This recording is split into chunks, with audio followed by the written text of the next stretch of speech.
Shabbat shalom, family. Welcome back. Hope everybody been well. Hope everybody been good. Hope everybody been prayed up. And as you all can tell by the title today, Seed of Our Fathers. All right, we're going to be getting to some DNA information today. All right, that's what the video is going to be on today. And I know I had a video concerning the Mandi schedule for last Shabbat, but I didn't do it because I found some good information that I feel was needed to be brought out with that. So we're gonna do something else with that video, but we will be bringing out some more information on the Mandi. But again, we had to reschedule that or postpone it rather because we found some more key information. So I'm about to read over a few sources real quick. Then I'm gonna show a video. Is short video which we will be basing this presentation off of today. All right. So let me get ready to share my screen, and we're gonna get into this information. All right, because people like to say there's no way E1b1a can be considered Israelites. They're African, been in Africa their whole existence, essentially. There's no E1b1a so-called found amongst the Jews or Israelites, this and that. So we're gonna just show this information and refute it with source material. So again, let me get ready to share my screen, and we're gonna get into some information.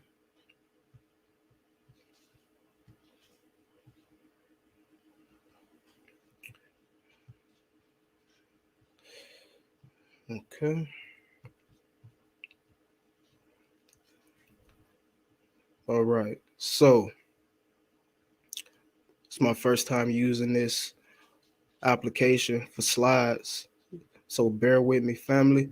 But all right, so what we have to realize is the Israelites would have a so-called Y DNA haplogroup that they would have inherited from Jacob, which would have been inherited from Abraham. So this is why this is very important. All right. We know all throughout the Bible, we see several examples of us having to marry within our family, us being the seed of our father. You know, the book of Chronicles, the book of Numbers, things like that. You know, it's being listed off Hezekiah, son of Judah, things like that, you know. So we always go back to our father. Throughout Israelite culture, they trace their lineage through the father. So that's why this specific topic, why DNA haplogroups, is important and essential to, you know, our identity as a people to this day. So again, why is Y chromosome so important? We're going to go to this article right here, the Y chromosome as the most popular marker in genetic genealogy benefits interdisciplinary research. All right, and we see the authors of this right here. So starting at the top, the Y chromosome is currently by far the most popular marker in genetic genealogy that combines genetic data and family history. This popularity is based on its haploid character and its close association with the patrilineal and paternal inherited surname. All right. It goes on to say, the current knowledge about the Y chromosome and the availability of the marker with divergent mutation rates make it possible to answer questions on relatedness levels which differ in time depth from the individual and family level to surnames, clans, and population levels. All right, so this was what you use this for. All right, and this is what this leads you to: certain clans, certain populations of people. The use of the Y chromosome in genetic genealogy has led to applications in several well-established research disciplines, namely in, for example, family history. All right, so when people are tracing their family history back, they look at their Y chromosome. Within demographics, they look at the Y chromosome, anthropology, the Y chromosome, even in forensic scientists. You look at the Y chromosome on crime scenes and things of that sort. If you want to know if your child is yours, you're looking at the Y chromosome. and also in population genetics and sex chromosome evolution. The information obtained from analyzing this chromosome is not only interesting for academic scientists, but also for the huge and lively community of amateur genealogists and civil citizens or scientists fascinated in analyzing their own genealogy or surname. All right, so through the Y chromosome is how you trace your genealogy. So let me share this video real quick.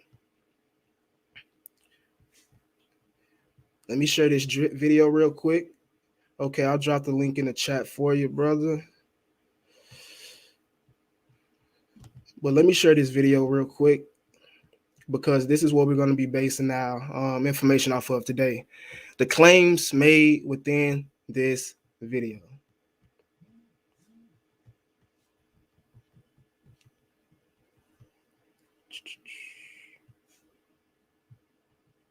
One second. All right, here we go.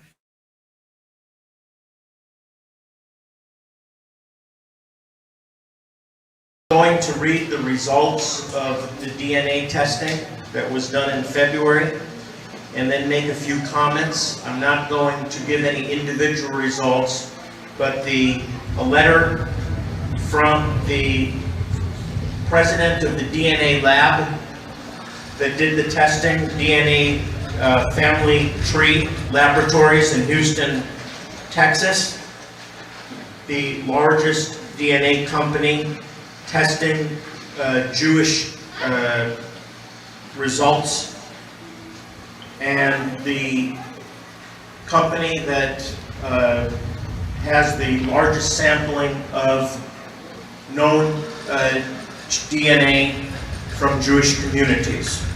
So I'm going to read that, I'm going to make some comments, and then Bishop will be under your direction whether questions should be answered at that time. Okay? So this letter is dated the 28th of July, 2017. I have examined the results of 124 male samples that you have provided from the Igbo tribe of Nigeria per your request.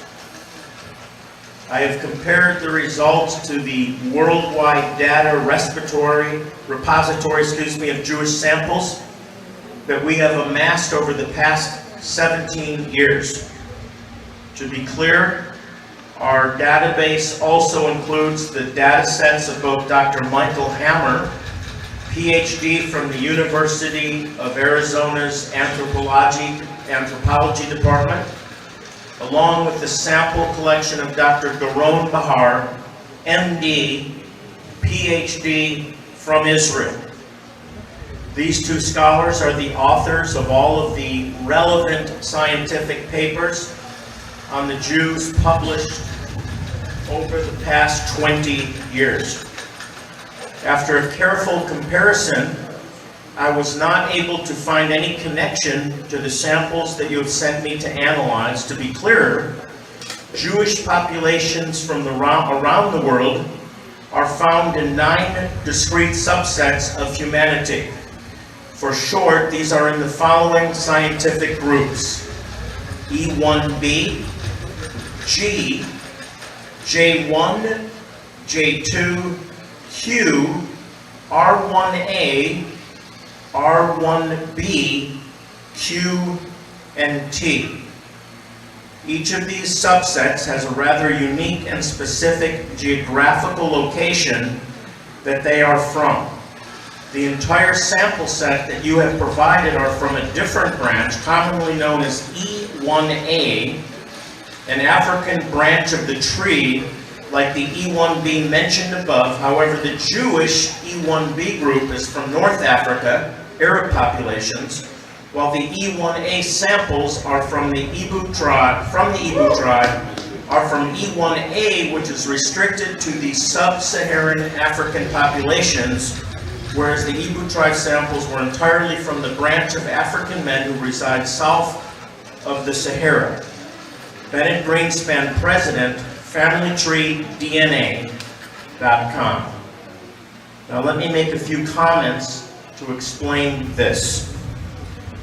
DNA, the science of DNA, can only compare like DNA to known sampling of Jewish communities that have a background of Jewish descendancy. In other words, DNA can only, the science of DNA can only establish guilt by association, as Bennett Greenspan says. In other words, comparing to the database of known Jewish communities, does the sampling of the 124 Ibu men that we collected saliva from match those known DNA samples in the current database? And the answer is no, that it doesn't compare with the known Jewish communities that have been recorded in the current database. That's all that the DNA results tell us. Okay? Does that mean that the Ibu claims are not accurate? We're not saying that. We're saying they simply don't match with the current database that the DNA laboratory has collected over these last 17 years. Shalom, brother. What you think about that right there? Shalom. I think that was very that's one of those things that doesn't make no sense at all when you're naming all these haplogroups and you got a split of a lineage from CT.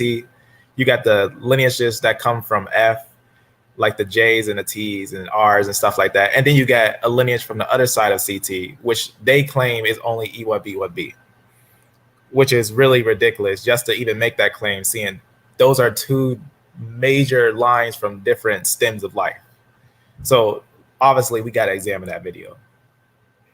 And also notice the fact that he said the Igbo are not not EB1 or not E1b, which is found in the so-called Jewish populations. But we know that Igbo are E1b because E1b is E1b1.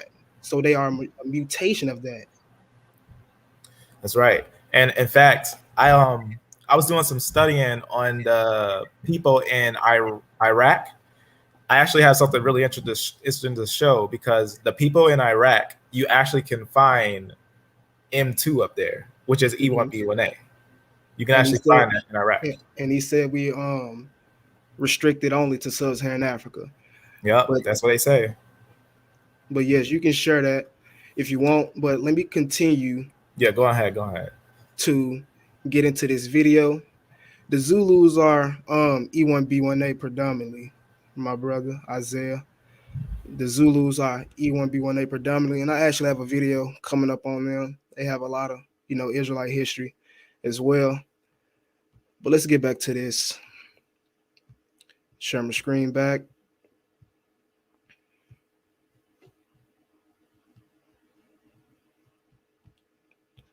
All right, so again, we trace genealogy or ancestry through the Y chromosome. Would you agree with that, my brother? I definitely would. Yes, I definitely would. All right, so continuing. Now, when we look at this book, Abraham's Children, it tells us that subgroups or clades of two haplogroups, E and J, are disproportionately common in Ashkenazi Jews and are co-equally described as Semitic or Jewish, though because of their ancient origins, they show up in other populations. All right. So the question is, how can two separate lineages be considered Semitic or Jewish? It continues on to say it is believed that the man who originated the J line lived in the northern part of the Fertile Crescent thousands of years before some of his descendants migrated to the Middle East. All right. So this is where this lineage would have arisen, in the Fertile Crescent up near the Caucasus and things of that sort. Next source we're going to go to is molecular profiling, all right, predicting ancestry and phenotype using DNA. Ashkenazi Jews. The Ashkenazi are relatively endogamous ethnic group that originated during the Bronze Age in the Middle East and spread northward throughout the southeastern Central Europe and Northern Europe, all right? The history record or the historical record does not assure us that the Jewish people actually originated in the Middle East, as opposed to having been succeeded by Europeans from the north. All right. So how can so-called Jews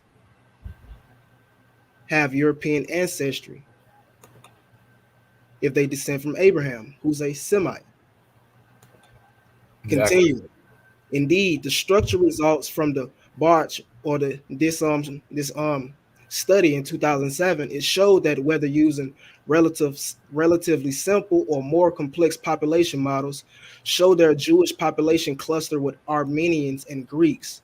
So we prefer or predict that the Euro 1.0 would show results similar to Greece and possibly Middle Eastern samples with this essay or with this assay. All right, so Ashkenazi Jews will cluster more or will be related to Armenians and modern day Greeks. That's correct. In fact, they say 100% they're related to the Armenians. I got a quote where they say the Armenians and the Ashkenazis. I'm just read it real fast. It's actually really interesting. It says, this is what it reads. And this is from pretty much, it starts with, it basically biorxiv.org. And it says, this is what they say about the Armenians and the Jews, which is really interesting. It says, in fact, there is no major Y chromosome haplogroup found among the Ashkenazi Jews that are not also found among the Armenians, and vice versa. So it's basically saying the Armenians and the Ashkenaz actually had the same haplogroupings. Meaning they come from the same father, the same population, right?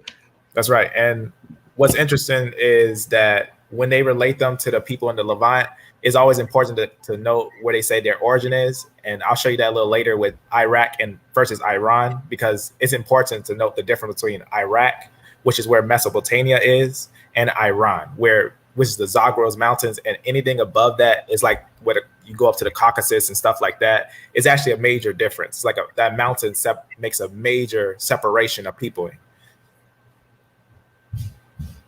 And that's indeed true. And yes, we're gonna need you to bring that out later on, brother. Indeed. All right.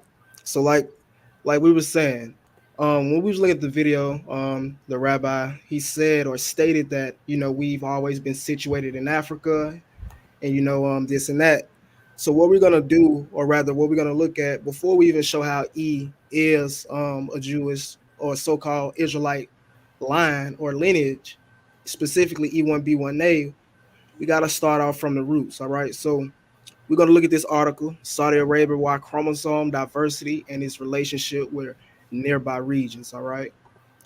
It says the recent resolutions of the CDEF-M168 tripartite structure to the bipartite DE-YAP and CF-P143 extends the controversy regarding the earliest successful colonization of Eurasia. All right, and everybody that knows about paternal haplogroups and things of that sort, I'm pretty sure we mostly agree on this fact that DE would be Shem, and these CF lineages would be Japhet, and these are the people that colonized Eurasia, such as places like the Levant and Europe and other places like that. That's right. All right, so it goes on to say, while several scenarios remain potentially possible, the most parsimonious model is the most prudent. This model proposes the successful colonization of Eurasia by migrations of populations containing precursors, Y chromosome founders, macro haplogroup CDET-M168 and basal mtDNA L3 representatives. All right, so this is where the meat is.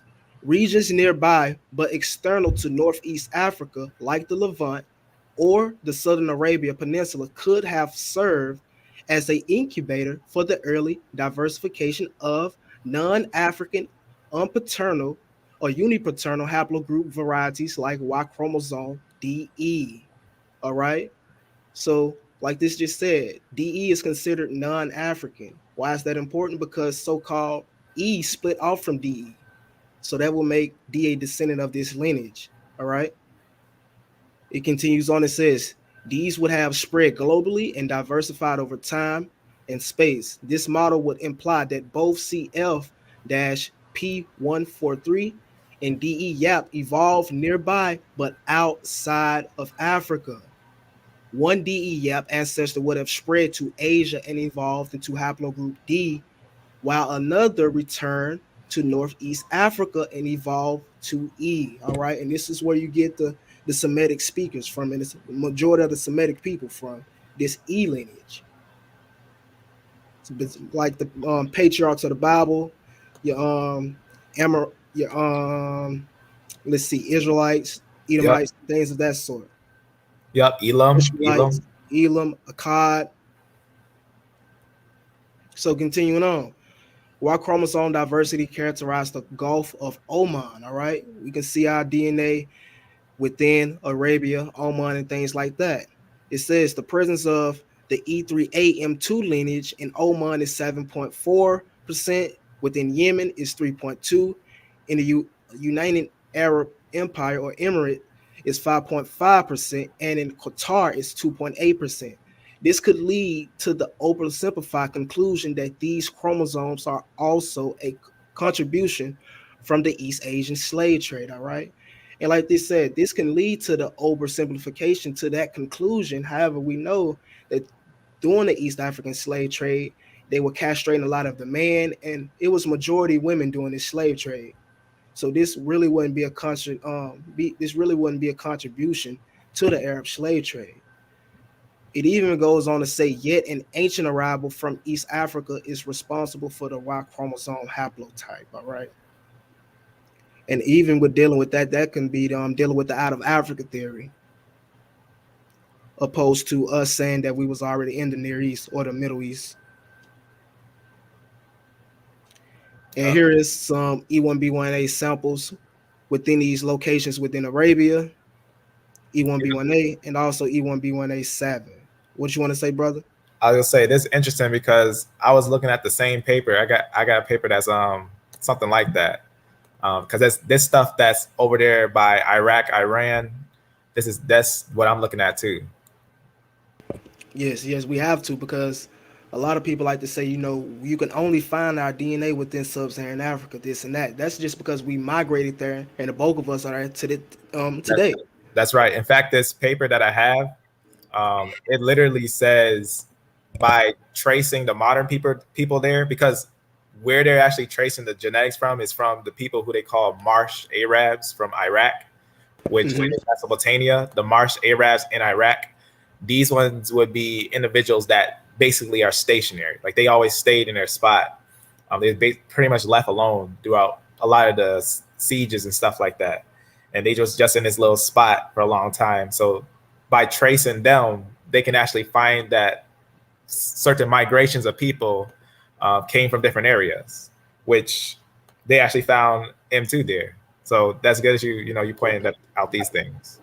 And it's also important to note that the Marsh Arabs are supposedly the closest, genetically to the Sumerians, right?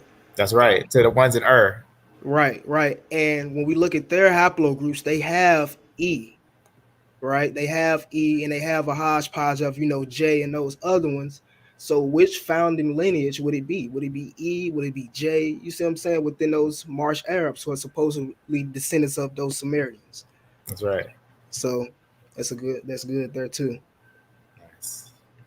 So continuing on, paternal haplogroup E, ancient Near East presence. All right. Extensive female, immediate gene flow from sub-Saharan Africa into the Near East Arab populations. All right. It says the principal diagnostic haplogroups for sub-Saharan Africa are the ancient haplogroups A, B, and also derived from haplogroup E, which is also known as E1a or E1a, which occurs in Bantu-speaking populations at a high frequency. All right, we know majority of us are E1b1a or E1a or M2. The remainder of the haplogroup E is also present throughout Africa and the Near East. All right.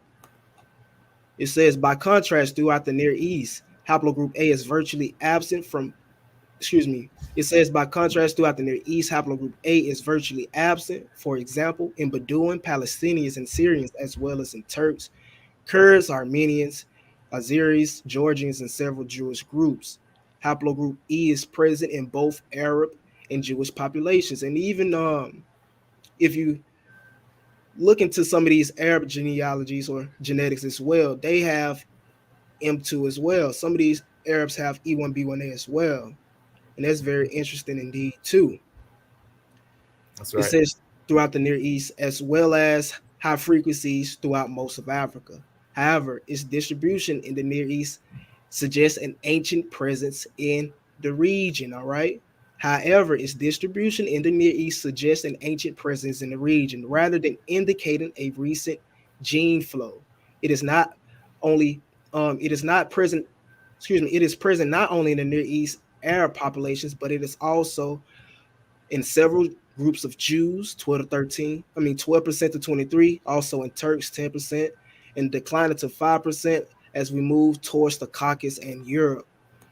Further supporting the suggestion of an ancient presence rather than a recent gene flow from East Africa. All right, haplogroup E occurs at only 10% in Yemen, substantially lower than most other Arab and Jewish population groups in the Near East. All right, so again, this just shows that we have an ancient presence in the Near East, and we also have oral traditions of us coming from the Near East. All right, so we have on the haplogroup side, we have this. I guess you can say we have verification that we do have an ancient presence in the Near East, and it's verified through our oral traditions and even customs to this day.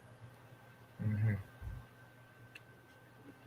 So I found this article very interesting. Well, it's not really an article. This is coming from Family Tree DNA, and this is under Sephardic Dominicans. All right, and within this, some of those Sephardic Dominicans had E1b1a, and this is what they had to say about that. It says this Jewish haplogroup is predominantly sub-Saharan African, and it's the most common haplogroup among African Americans. Among Jews, it can be found in very small percentages. All right, and we know they're talking about Jews. They're talking about the Jews that they accept as Jews. All right, Mm-hmm. even in Jews from Eastern Europe, where there is little, if any, African influence to be found. This indicates that while this haplogroup is certainly not a founding lineage for Jews, all right, so they believe it's not a founding lineage for Jews. As we continue to show it, we're going to show that it is. It was present in very small amounts at the time of the formation of the ancient Israelite nation, all right? So what did they just say? They just said E1b1a was present at the formation of the ancient Israelite nation. That's right. It is possible that this lineage joined the Jewish population along with the mixed multitude described in the Bible during the Exodus. All right. So this is what they proposed. How E1b1a got into the Jewish lineages through the mixed multitude. But of course, we disagree with this. We say this is a founding lineage of the Israelites. All right. That's right. That's right. It goes on to say, since the Dominican Republic has a large African influence due to the slave trade, and this would be much more likely of origin for a member from this haplogroup, as they believe. All right. And we're going to continue to show some information on Sephardic Jews and what their ancestry, what their haplogroup was, or majority of them that were expelled was. All right. But it says, it goes on to say, perhaps having an African ancestor on the direct paternal lineage affected the phenotype of the family enough to where even after many years, the family knew their direct ancestors was a freed slave or a descendant of a freed slave. All right. And we even know Sephardic Jews were slaves within America. All right. We know they were slaves in the Dominican Republic. We know they were slaves in Brazil. We know they were slaves even in the Americas. It goes on to say, finally, it is also possible that the two members with rumored Jewish ancestry actually do descend from Jewish families, and that there were few Jewish families with sub-Saharan origins, thus explaining why E1b1a members are not found in the rumored ancestry subgroup. All right, and here's a couple people within the Dominican Republic with Sephardic ancestry who have ME2, and we see some with E1b1b. All right, these could be Edomites, these could be Ishmaelites. All right, these could be Israelites. It's possible, but more than likely this is from Moors or something in Spain. Continuing on. All right, this is my favorite article right here. right? And it basically tells us that haplogroup E, specifically E1b1a, was the common denominator in all 8 of the Jewish groups they found, all right? And feel free to chime in anytime you want to, brother. No problem. No problem. And this article is the history of African gene flow in Southern Europeans, Levantines, and Jews. We'll be dealing with the Jews section, all right? If you follow my channel, we went over this before, but it says we also detect 3 to 5% Sub-Saharan African ancestry in all 8 of the diverse Jewish populations that we analyze. For the Jewish admixture, we obtained an average estimation date of about 72 generations. This may reflect the descent of these groups from a common ancestral population that already had African ancestry prior to the Jewish diaspora. All right. So they're saying these Jews had African ancestry. A striking finding from our study is the consistency detected of 3 to 5% Sub-Saharan African in the ancestry in all 8 Jewish diverse groups we study: Ashkenazis, Sephardi's, and Mizrahis. All right.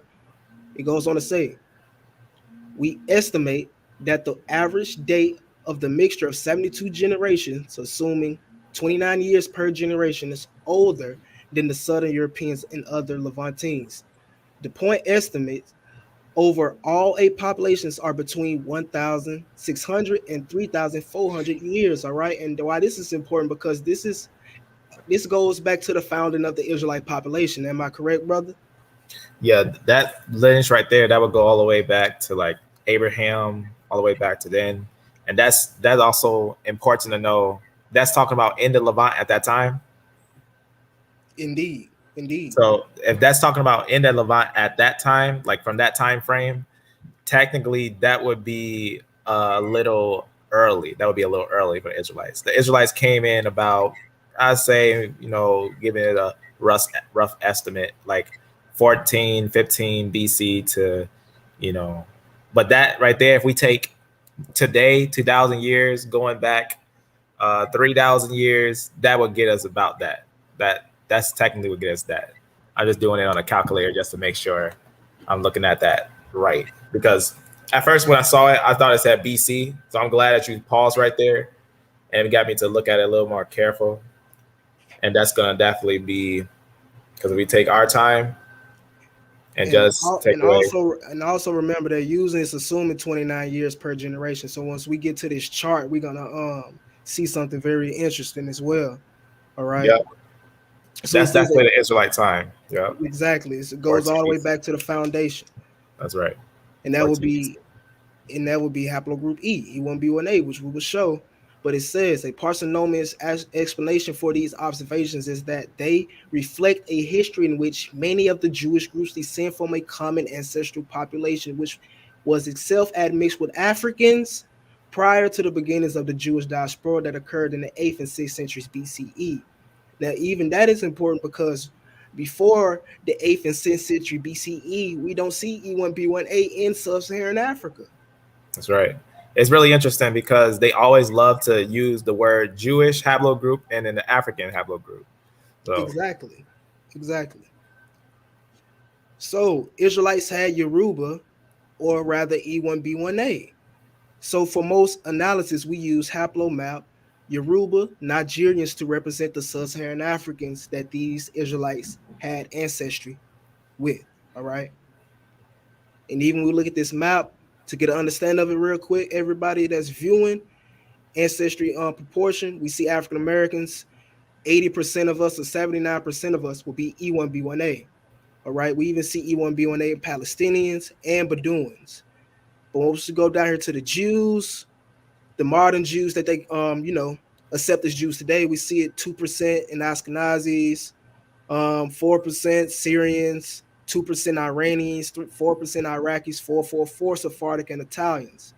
And then when we go over here to the generations, we see that it goes back to 99, 129, and 153.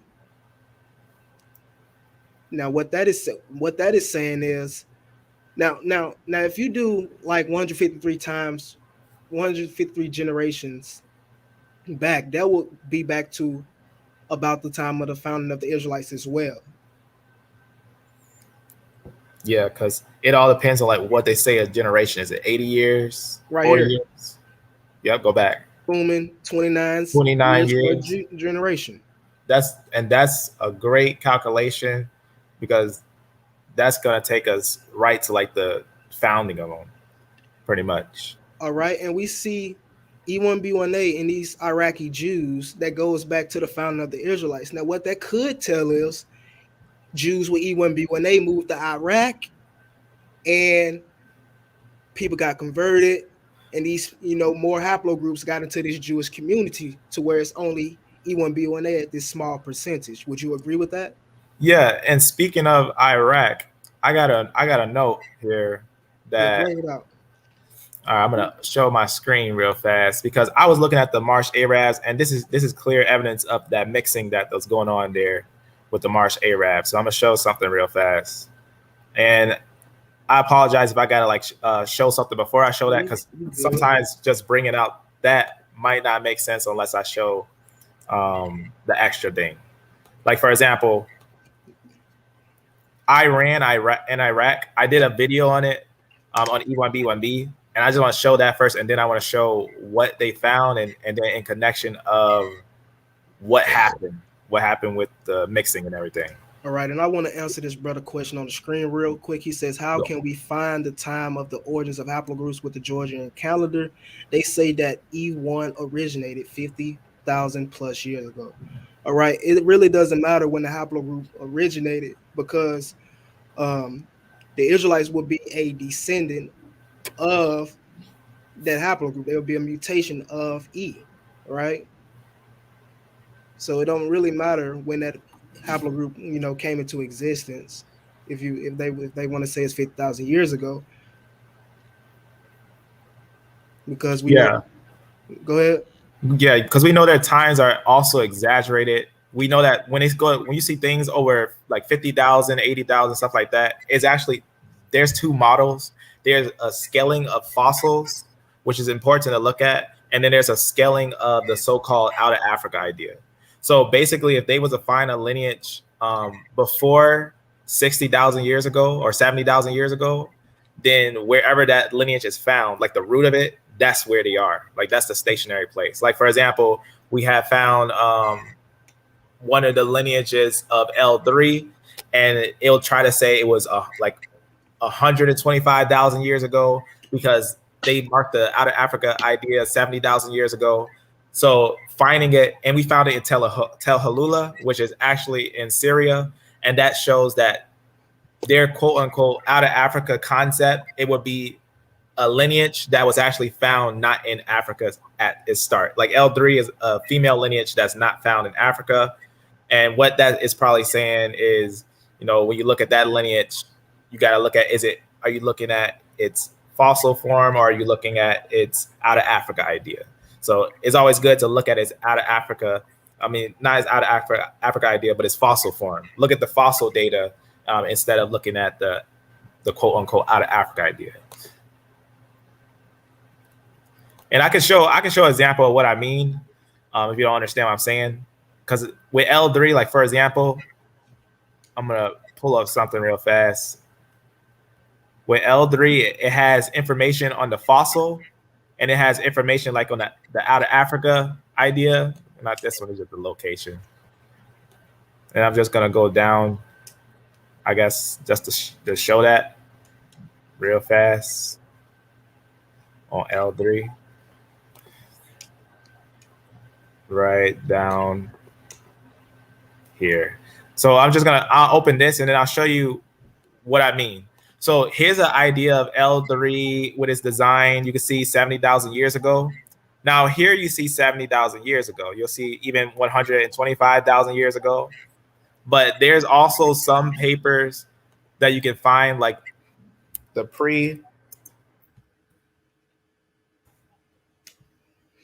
pre-pottery Neolithic B. You actually find L3 in that time frame, and then notice the time is different. You see that the time is a little shorter, because on this is going to be dating fossils.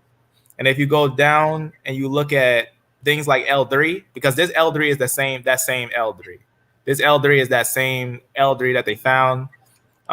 They've obviously found a migration with it, but notice right here it says 8,000 BC.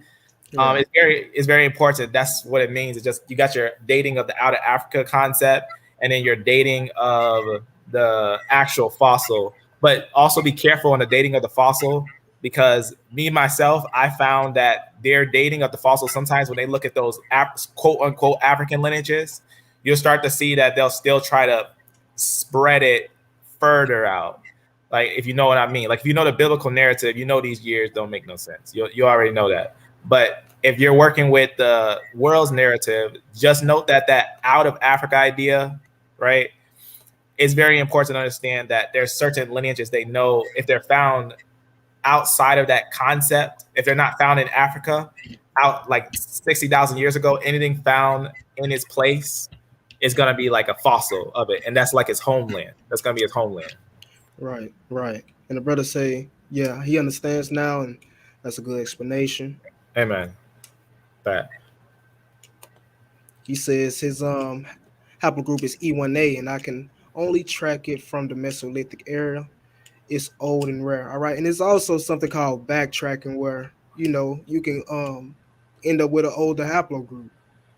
E1a is an interesting one. That's one of those lineages I'm still looking into and doing some studying on. But yeah, E1a that's an interesting one. That's like a branch really close. Yeah, I'm still looking into E1a. Your guess would be better. Your guess would be good as mine on E1a. But I want to show something real fast. If my screen is showing, all right, I'm gonna show something real fast. So I want to show something because I think this is important. It's just an article, and I'm going to go through the actual genetic study on the article. It just talks about M2. It just talks about M2 being found in this area, and this area is actually really important because I'm going to show you something real fast. Okay, so there's actually research on the ancient Sumerians that were in the area of Iraq. Now, it's important to know the difference of Iraq and Iran, and that I'm gonna do a video on that. I don't want to take too much Will's time and show this because it's technically a whole thing to understand. But I'm gonna show a video real fast for a summary. I'm gonna show a quick video real fast for a summary that I did a video on this video on E1b1b. I'm just gonna show a quick video of the summary of what's it called, Iran versus Iraq. But here's one on Iraq. Iran and stuff like that, right?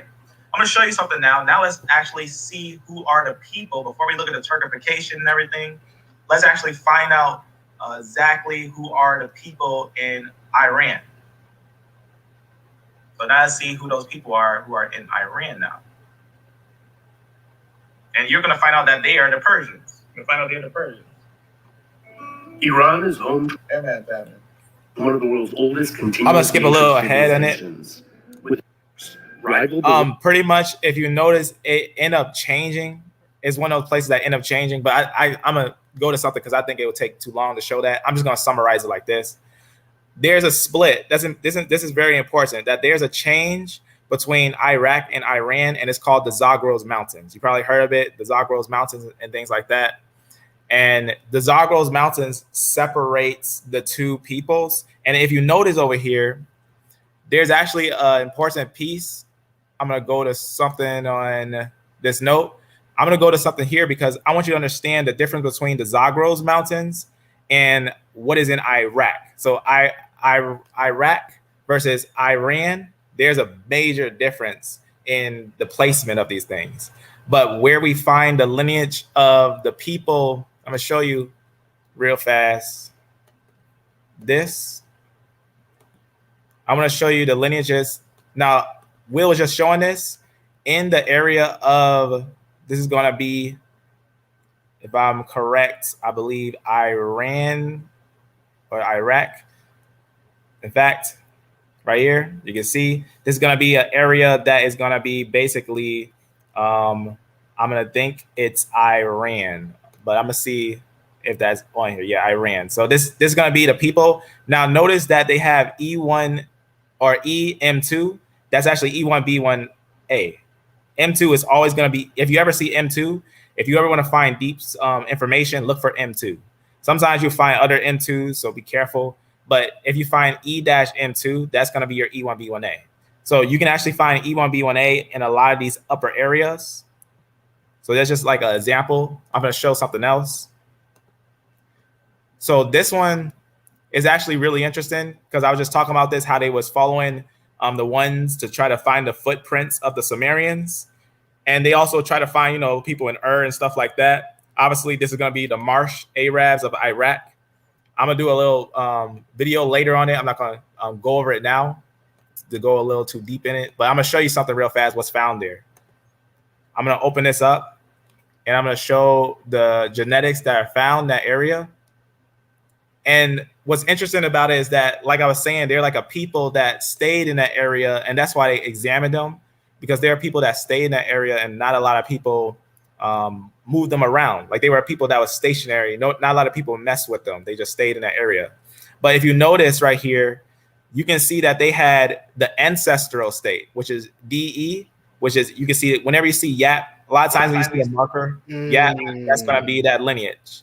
So, and also you can see the E lineages there. Now notice that M2 there. So that M2 there is going to be very important because that shows us that in the area of Iraq, Mesopotamia, because remember, Iran is not Mesopotamia. So a lot of times, I'm going to show you something real fast. I know I wasn't going to show too much, but when they say the Jewish haplogroup, they're just talking about haplogroup J. But what's interesting about haplogroup J?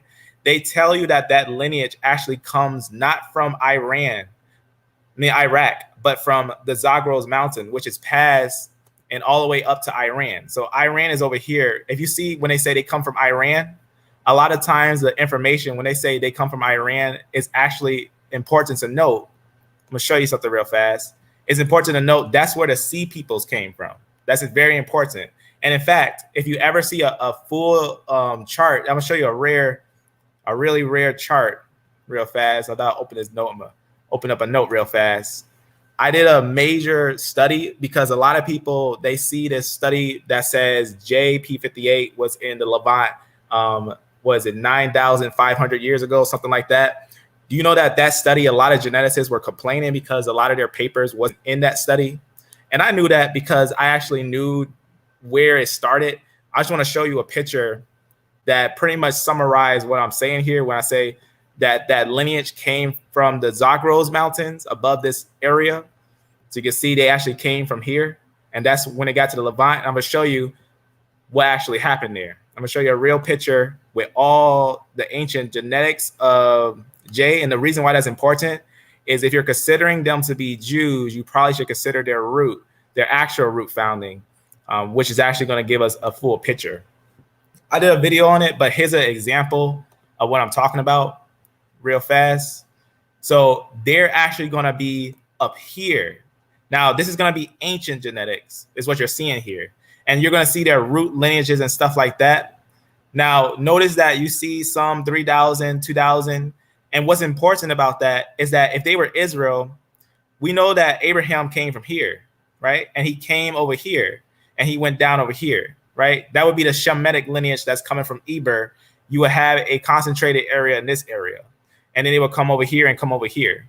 Well, what's interesting, a lot of people, when you think about looking for the E1b1a lineage, you are not actually just looking for the E1b1a lineage. You're actually looking for the E1b1 lineage. And what's important about finding an E1b1 lineage is that that's going to lead you to E1b1a, because it's definitely possible for you to, and in fact, what I didn't show you there is that P2 is the E1b1 lineage. And I'm going to show you over here. I'm going to actually open up a different one. Another Y chromosome on here. I'm going to go down and open it right here. And what you actually see also in that land, you can find lineages. I'm going to go up here,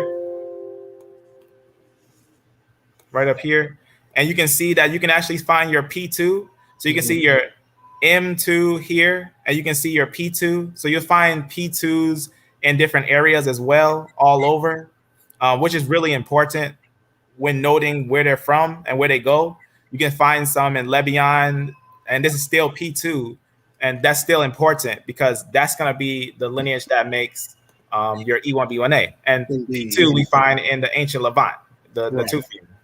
So I just want to show you that because this one with these ancient genetics, you can find them all the way up here, right? You can see 6,000, and this is gonna, what you're seeing here is a map of JP58, which is all the ones that are directly JP58 are in the green, and anyone that's like leading to JP58 is in the light green. So all these would lead to JP58. So when they say they're from the Zagros mountains, and when you see like genetics like this, it's really that they're a people that began far out, and they came from the Caucasus, and it came from the Zagros mountains, and their lineages are found upper in these areas. So you can see like this one in this area, you got a lot of different lineages. Like this would be obviously all the way over here. So that's when they say from the Zagros and the Caucasus mountains, it's actually that they're over here. Now, if they were Israel, you wouldn't find them all in these areas. You wouldn't find their ancient lineages, which we don't see with E1b1a.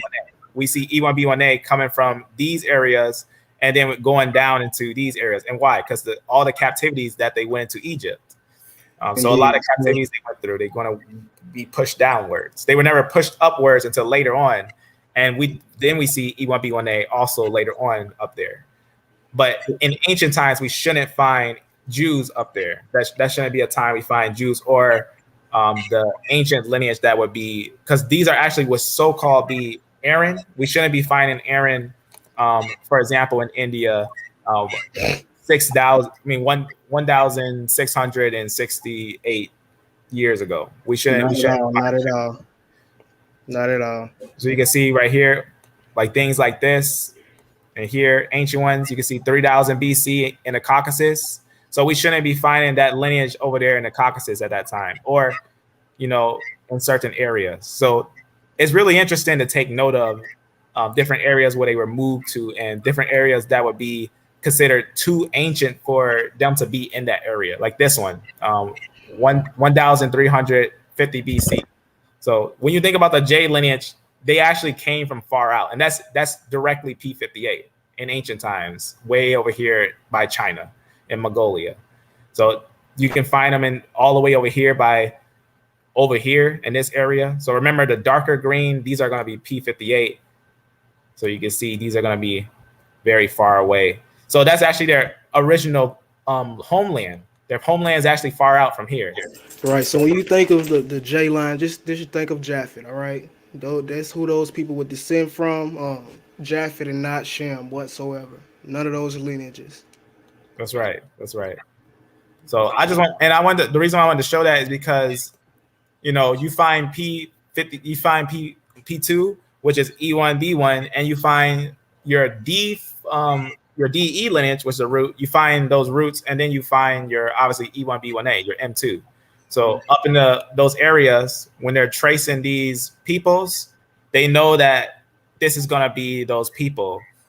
Even they say right here, they say where the garden, it says it was known where the Garden of Eden was, or Sumerian, or the land of Abraham. So Exactly. So that's very important what he just brought out. It's very important. I'll let you take it. It's very important. The brother showed DE, he showed EM2, he showed EP2 within his population.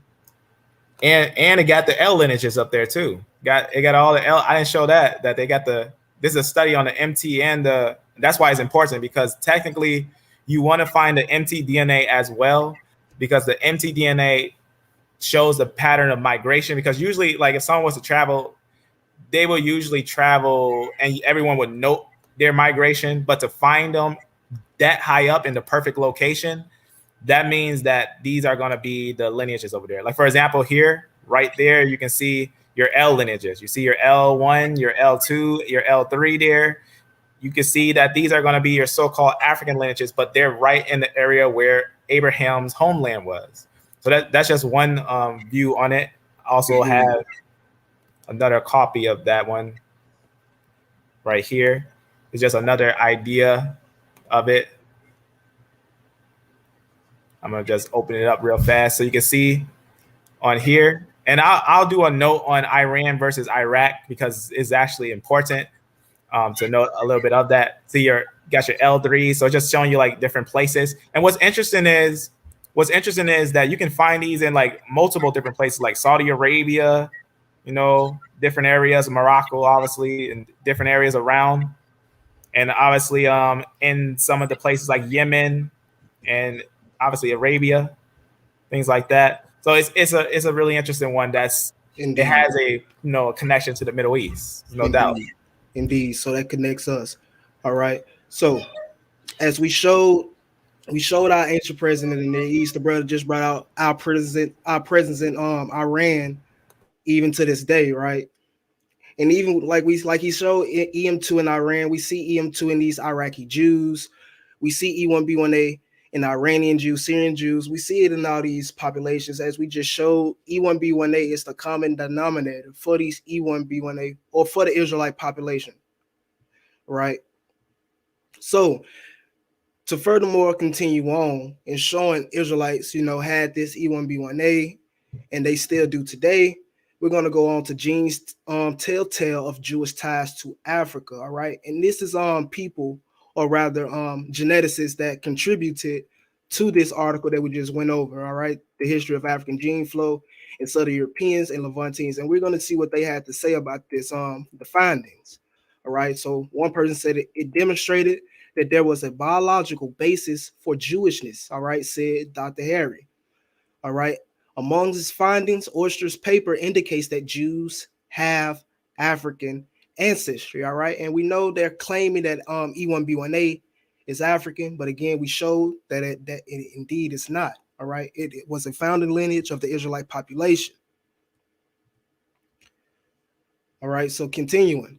Parmigiani, a doctoral student in Relch lab, who led the research, was surprised that the degree of African DNA was so consistent across the various Jewish populations. All right, so she was surprised to see E1b1a in these populations. She had expected, for example, that North African and Middle Eastern Jews would have a greater degree of genetic mingling than Europeans based on their geographic proxies. So the finding, Marjani said, may point to a shared ancestry among the various Jewish groups.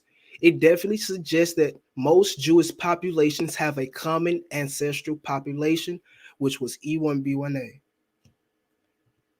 All right, so continuing on. And this is a paper I just wanted to include because it suggests that Abraham was actually E1b1b or EP2. And this is coming from resurrecting the ancient Israelites from the Valley of the Dry Bones, all right? Ancient origins. It says, yet these average masks the high heterogeneity of among all Jewish communities. Some people may share the highest similarity with Gal, a young Neolithic woman, only 6,200 years old. And other people may find that they are close to Abraham, a Turkish man, all right? He wasn't Turkish, but it says a Turkish man, E1b1, who led a group of Anatolians to what he must have felt was the promised land, all right? So again, their suggestion that Abraham was actually E1b1, and we will be descendants of that lineage, rather, or that haplotype.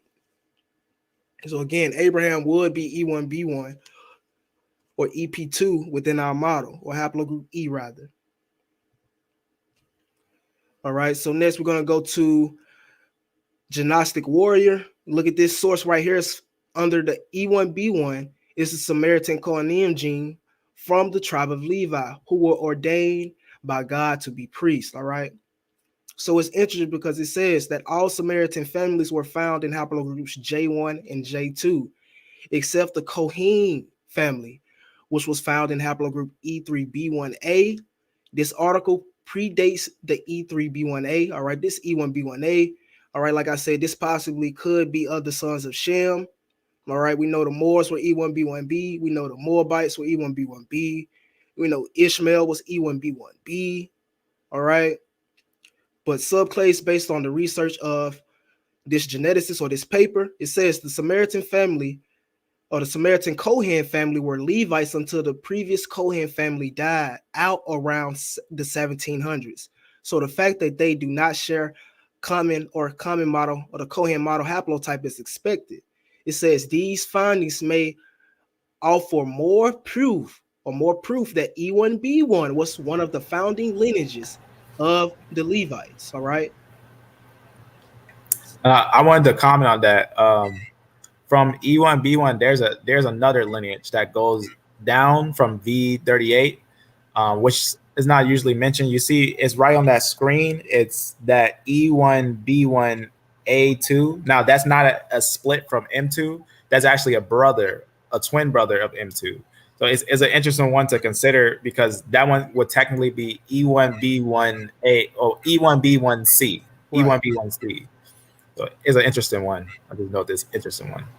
And again, this is important because it's telling us that they're suggesting that one of the founding lineages of the Levites specifically would have been E1b1, all right, which would later divulged or mutated to E1b1A, all right.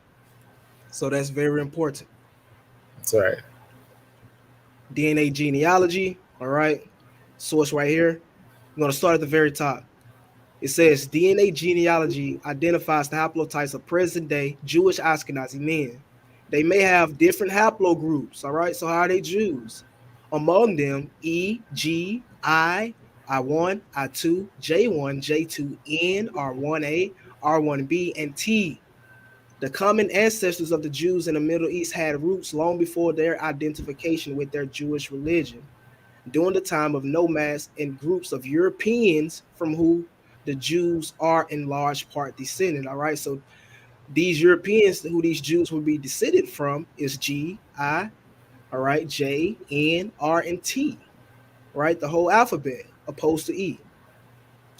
Again, it says the common ancestors of many present-day Jews belonging to the ancient Middle Eastern Jewish haplogroups, E1b, which is E1b1, all right, which again will divulge into or mutate into E1b1A. And again, they also include J1 and J2, which we know are descendants of Europeans. And it even says that right here, it says one of the major haplogroups of the Middle East, J1, J, divided into haplogroups J1 and J2 some 26 to 27,000 years ago. All right.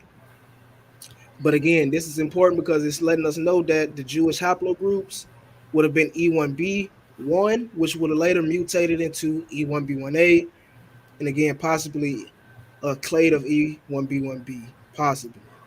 Yeah, and they're just basing that off of the modern Jews. Exactly. Yeah. And even with them doing that, they're putting us in it by default. Yep, because the E lineage is going to be Shemites. That's right. Again, all right. So E1b, or specifically E1b1b, is our ancestor, which will later mutate into E1b1A. All right. This is again why you don't see E1a. Really, this is really why you don't see E1b1A popping up on the scene until the Bantu expansion and until after Assyrian exile. All right.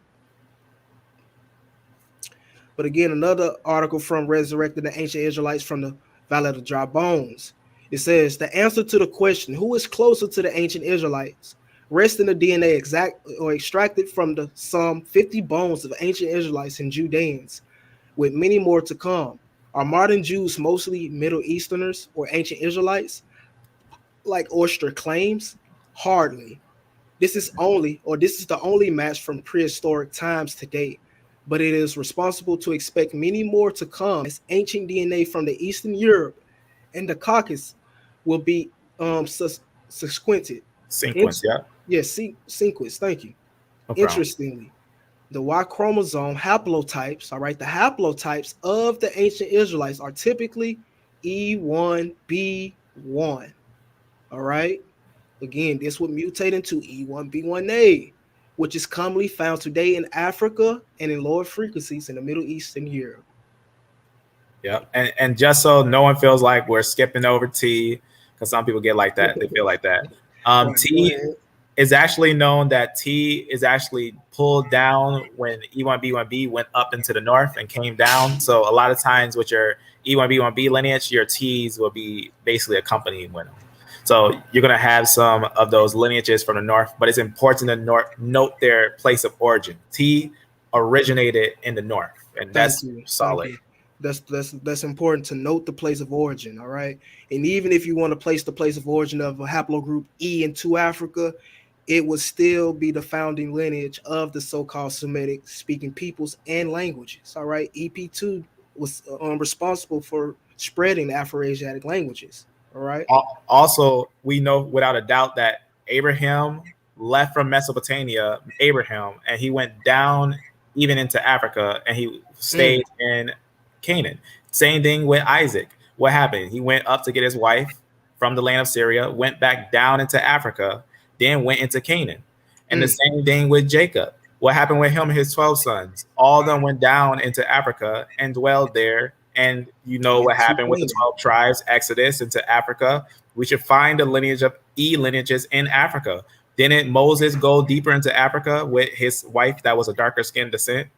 We don't know all the routes of the Israelites that went down into Egypt, but we know they went through it. Why wouldn't some flee from there? Wouldn't you flee if you was in a captivity and you had a chance to flee? No, we got examples of multiple people fleeing from their captivity. We actually have that in the oral tradition of the Igbos. That's right. Erie.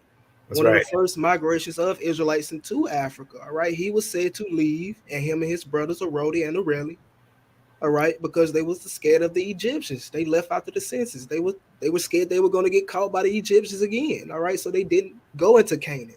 So even if we count that up to the Babylonian age, Israel never went nowhere but the land of Canaan and Africa. So that's a solid. If we find Israel in Europe past anything older than the time of Babylonian captivity, then the Assyrian captivity in the 700 BCs. If we find anything older than that in the Middle East and in high numbers, they're Middle Eastern. Or not Middle Eastern, I mean in Europe. If you find any lineage that is going to be a major lineage in Europe in ancient times, and I'm talking anything past 800 BC, then you're looking at a European lineage. You're looking at Japheth. You're not looking at Israel, because Israel never left past the Zagros mountains until after the Babylonian captivity and the Assyrian captivity. Right. Times of Christ and things of that sort. Right.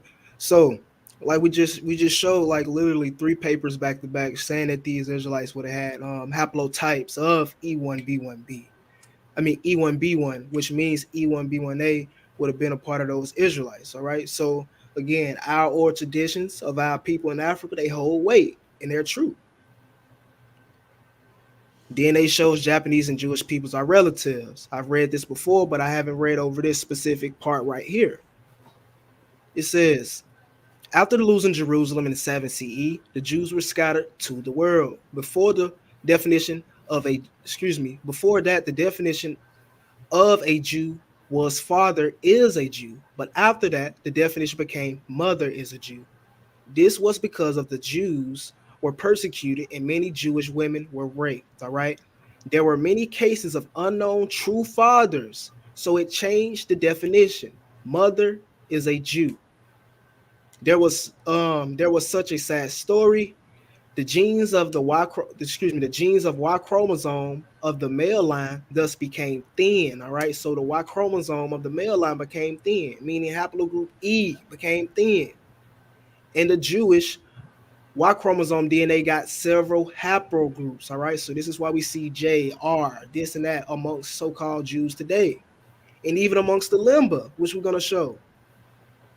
The Jews are thus of mixed blood, but they have ever kept their identity of Jewish religiously. All right. Besides, the current Jews also have haplogroups J and R at similar rates. All right. However, it seems that J and R came from mixing blood. All right. So these are not native Israelites. These would be some. A lot of these people would be converts, and of course from mixing blood through the women. But again, we can think that haplogroup E had been the native Jewish DNA since the times before the Jewish scattering in 7 BCE. All right. So haplogroup E was these people's haplogroup. All right. This was these people DNA, E1b1a. That's right. Again, the haplogroup of the native ancient Israelites would have been not J, but E, or its origin, or its original DE. All right. Which I disagree with. But in fact, most of the peoples who are said to be from the lost tribes of Israel do not have haplogroup J or have it at only very low rate. All right. So if they do have J, it's at a very low rate.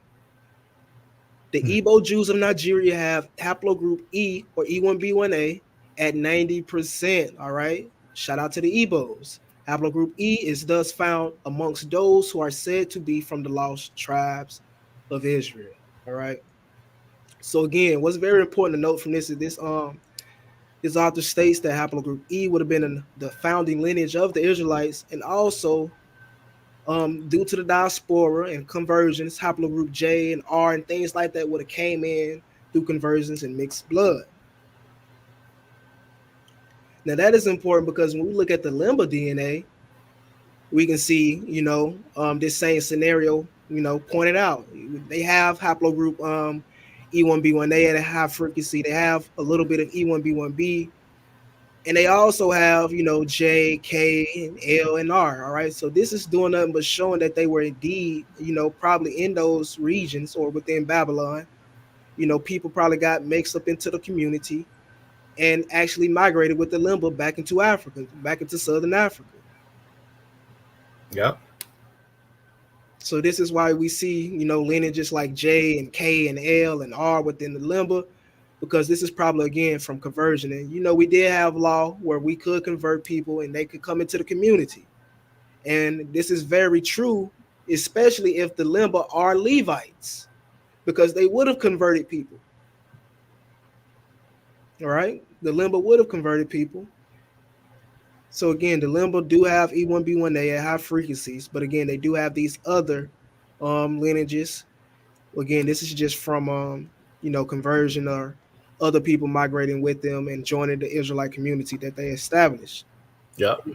That's what I noticed. The mixing of mothers can make a group the people in a way. And that's basically like why the Ashkenazi call themselves Ashkenazi, yet they have multiple Y chromosomes. Yes. It's because their mothers are similar. But that's big findings when it comes to their mothers. Like most of their mothers are European, and they as well. So so they really not even, only that small percentage that have E would be considered, Semitic, really.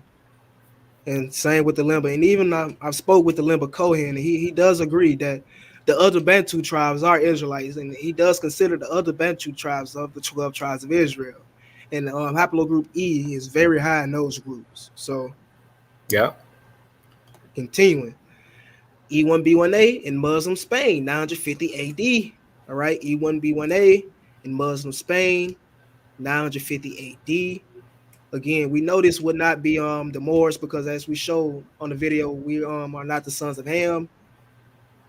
We showed that the Moors were actually E1b1b, and they brought that into Spain. So I'm saying, or I'm proposing, that this would be of the Sephardic Jews. This Ebit lineage, this E180, will be from the Sephardic Jews. All right. That's a nice find. Yes. And we actually finna continue to dig and show that many Sephardic Jews have E1b1a. All right. The genetic history of the Israelite nation. Among the Sephardic Jews, Y chromosomes from the diverse background can be found. The majority come from haplogroup J. All right, we already know what this haplogroup came in. We know basically what it's from. We know who these people are. We know they're not Semites, but others are from E1b1a and E1b1b, common in Africa and other places. All right, so we see that Sephardic Jews have E1b1a. All right, interesting thing to note down here. It says, "Thus all Jewish men do not all trace back to Jacob or Israel, in which lineage might be representing him is a matter of debate." All right. And to me, the debate is over. It's E. All right. The lineage of Jacob would be E, not J, not K, not R, not Q. It would be E. All right. And even to the left, we have a so-called Sephardic Jew, Yosef Nasi. This was actually one of the many known, I guess you could say, few known Black people to survive the Holocaust. All right. And he was a Sephardic Jew, and he survived the Holocaust. Yep. All right. So again, we're about to continue to trace this lineage of the Sephardic Jews. We're going to get a quick history, brief history of them real quick from Babylon to Timbuktu, just to get a quick understanding of where they were exiled to and look at their genetics. All right. So the Black Jews came to Africa not only by land, but also by sea. As you recall, in the year 1484, King John of Portugal deported great numbers of black Jews to the African island of Saint Tomé or Saint Thomas. The island of Saint Tomé near Nigeria and Cameroon was discovered by the Portuguese in 1471, and it was established as a penal colony. To this island, Jews were sent who would not accept baptism, all right? It is obvious that the Jews were deported to Saint Tomé not only to met out the punishment met to them, but to King John's alternative motive was to establish a commercial base with sophisticated black Jews in his growing empire in Africa. As time elapsed, the black Jews in Portugal and the black Jews in the Portuguese colonial possessions became known as the Black Portuguese. Skip down. Again, the island of Saint Tomé or Saint Thomas was discovered by the Portuguese 1481. The new inhabitants were black Jews deported here in 1484. Black Jews migrated to Angola, all right? So it's important to note that these Jews from Sao Tome migrated to Angola as well from the coast of Sao Tome between 1484 and 1489. And it's also important to note that the white Portuguese missionaries reached Angola by 1560, but the white settlers did not establish a community until 1574. So the black Jews were in Sao Tome and in Angola long before white settlers showed up, all right? And it's also important to note again that these Jews from Sao Tome, some of them would have migrated to Angola, all right? So what was the Jews of these, or what was the genetics of these Jews that was expelled to Sao Tome, all right? We can look at this paper right here. I'm sure if you watched my channel before, we went over this, but again, we're going to go over it again because it's important for this video. That's right. Exploring Sephardic lineages in Sao Tome, Principe, or Sao Tome, as Rudolph Windsor put it. Sao Tome Islands was probably uninhabited at the time of the Portuguese discovery in 1471, all right? That's important. It was uninhabited when they discovered it. Soon after that, the first settlers took place in 1486 by King John, all right, who took with him many Jews, all right? So it was a forced migration of Jewish children to this island, all right? Several documents confirm that many of these children survived along with other settlers, all right? So when they looked at the genetics of these people, none of them were found to belong to haplogroups J and T, previously reported to have frequencies in Portuguese Jews, all right? All right, so these Jews did not have haplogroups J and T. So what did they have? They had E1b1a at a high frequency at about 86%, all right? And we also see a small sample size or a small branch of E1b1b amongst them, all right? Again, this could be Jews, this could be Edomites, this could be Ishmaelites, this could be Moabites, all right? We know other sons of Shem were E1b1b as well. But it says, moreover, the punitive Jewish haplogroups J and T were not detected either, all right? We shouldn't expect it to be because those are not Jews.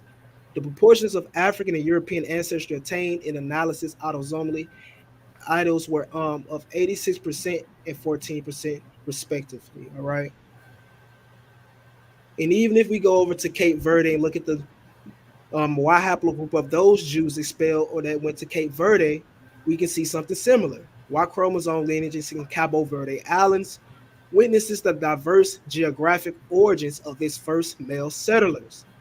The Cabo Verde archipelago was inhabited at the time of its discovery in the 15th century.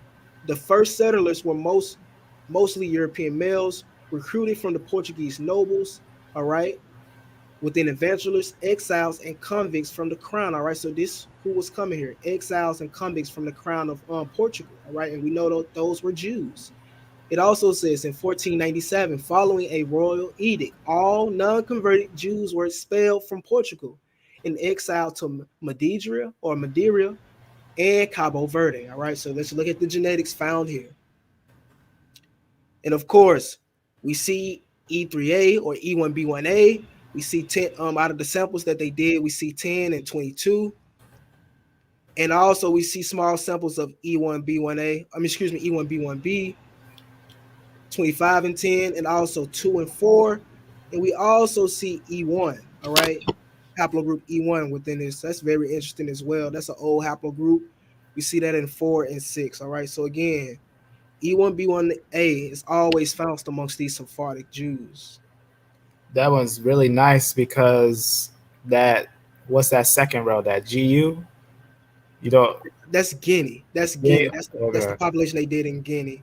I don't think this is from Jews though. I think this is I don't think this is from Sephardic Jews, but and the CVS, the Cabo Verde Islands, and these are two different islands within Cabo Verde. That's what I was thinking too. I was looking at what's the abbreviations. What's that CVN? That I am not sure which island that is. I'm not sure which island it is. I have to go back into the pull up the full document for this to see which one it was for the CVN, if you get what I'm saying. But I can send you the link if you want to. Yeah, I definitely gave you the link for this. Yeah, because that's really interesting to find them there and have that. That's an extra piece of information that you just brought out that I actually didn't see. So that's interesting that they say that the Jews went to that island. You know, that's great when you match genetics with historical sources, because that's going to really make it the seal deal. So we don't only just have Jews in San Tomé, which we have solid historical sources saying that the Jews went to San Tomé, which, you know, just saying J and T is there doesn't mean anything. Try to say that the Jews didn't go there doesn't discredit the papers, because we find the females there too. We find the L lineages of the females there. So we know that Jews went there. And then finding this one, I would love to see if they also have information of the female lineages there too, because it's one thing if they're, you know, men coming there, but if they're coming there with their females too, that's showing you a banishment of, you know, it definitely would show a banishment. It definitely would show a banishment. And even like you said, it's important because we have the historical sources matching it. And again, we trace the E1b1a from Spain into Sao Tome and then to Cape Verde. All right. And now I'm about to just show a quick video of an Israelite from Cape Verde and let him tell the traditions and how they got there. Nice. Just a brief video. What's the language of Cape Verde? Cape Verde. In Cape Verde, the language in Cape Verde, we call it Creole. Creole is an ancient language. Let me say, for all the Latin-speaking countries in the world, this Latin language, Creole, what we call Creole in West Coast Africa, is the oldest Latin language in the world. A lot of people don't know about this, but it starts in Cape Verde Islands. Creole, we call it Creole. Like you say, when you're in America, you call it Latinos. But the Latinos, this derived from Ladinos, the ancient Israelites. You know, from Israel, from North Africa. And then after persecution of the empires that come to North Africa, like in Eritrea, in Ethiopia, and North Africa, Libya, Morocco, Tunisia, all those places, even Portugal, Spain, Italy, we leave to this kind of islands that we call now Cape Verde Islands on the west coast of Africa, because they persecute us, they want to kill us. We live there. But our originality, we come from Ethiopia, Eritrea, Sudan, all those places, Israel, the ancient Israel, not the Israel that we see now. What's the religion there? This is the last question. What's the main religion? Are you guys reading? Are you Muslim? Are you Christian? What are the people of Cape Verde? Because there's a lot of you guys in Boston. Mm-hmm. So what? I mean, I know we are what I tell you, from ancient time. Yeah. We come from the ancient Israelites. Okay. And after that, they colonized us in Cape Verde in 1640. The Portuguese, they colonized us. And you know, Portuguese colonized. Colonized okay. Us. And Portuguese colonization means Roman Empire. It means Rome. So again, the brother just told you his history. And you see what the brother looked like. I'm pretty sure he would be a descendant of a E, right? But again, let me go back to where we just were. We brought out the genetics of these Jews at Sao Tome. All right, we showed that they do have E1b1a amongst them, or Cape Verde rather, which is where we at now.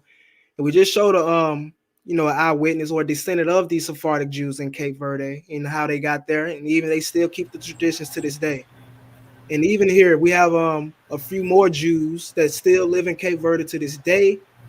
And again, these will be descendants of those E1b1a branches, Bravio Levi, as well as Adila's son, Varela. All right. These are Sephardic Jews in Cabo Verde to this day.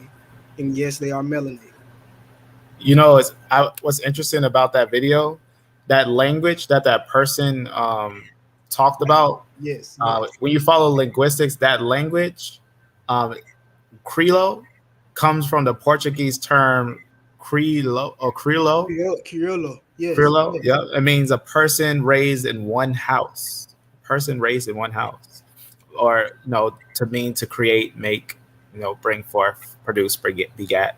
You think about that. A person raised in one house. Doesn't that sound like people that's one family? A person Yes. raised in one house. Yes. There it is. And also, it's important to note that he said they're called Ladinos. All right, and we know the Black Ladinos were expelled from Spain and sent to South America, right, Spanish America, in the 1400s. All right, and he just said he was a Ladino, as well as being a descendant of Sephardic Jew. All right, so that's just more proof to what we're bringing out. Again, this is also why we see E1b1a in America. There's a lot of Sephardic descendants in America that don't know it because they've been classified as Negro or been classified as African American. Mm-hmm. But continuing, here's somebody else that's known, that's a known Sephardic Jew, Archie Cunningham. All right, he's actually a principal at a Hebraic learning school in Texas, and he, of course, is EM2. All right, and he's known to be a descendant of a Sephardic father, and you can find his information at Family Tree DNA. And we see other people with E1b1a and E1b1b, but I'm not sure if these are Jews or not, to be honest. But again, Cunningham, EM2, descendant of a Sephardic father. Yep, M2. That's gonna be Israel, but Again, the rest is E1b. Right. Again, showing you all multiple proofs that Sephardics do have E1b1a. And again, if you watch the videos concerning the Sephardics, we showed you that a lot of the Black Brazilians descend from these Sephardics. A lot of the people in Jamaica descend from these Sephardics. A lot of Black people in South Carolina descend from these Sephardics in Georgia. So what would their haplogroup be if we was to trace that back? Again, Jews and Muslims in British colonial America. All right. We see haplogroups of Jews that settled amongst the Melungeon Indians. All right. These were known as your Black Portuguese and stuff in early colonial America. They settled amongst the Indian population known as the Melungeons. And we see Austin E3A, Belvis E3b1, Bunch E3A or E1b1a, and Collins E3A. All right, so we see more Sephardic Jews with E1b1a. Again, someone else within Mexico with known Sephardic ancestry, E3A or E1b1a. So again, family, we was able to find or show that haplogroup E1b1a was a founding lineage in the Israelites, and it still can be found in so-called Jews to this day. And even when we look in West Africa, we have populations or clans of people that are 100% E1b1a. So who are they? We have clans of people in West Africa that are 93% E1b1a, that have traditions of being Israelite, that have oral traditions of being Israelites, all right, who keep ancient, all right, pre-exilic customs, who keep old tradition customs. We have these people within West Africa with E1b1a. So before we can wrap this up, we're going to finish this up with a few more slides, all right? So we showed that these people really wasn't genetically connected to the Israelites, all right? It would rather be haplogroup E than J. So now we're going to show something else real quick, dealing with the cranials of these people, all right? And show how they don't even match up that way. So we're going to start where it shows right here, or where the highlighted starts. It says, if Jews were racially Semites and had remained pure, and Semites were said to be dark-haired and dark-complexioned people with a certain head shape, How had there arisen blue-eyed blonde Jews, red-headed Jews, and virtually all manner of combinations? Were these physical variations the product of environmental adaptation, or were the premises of Jewish anthropology incorrect? And had Jews actually mixed with others? If so, at what point in their long history did Jews mix with non-Jews to produce racial divergencies from the Semitic norm? All right.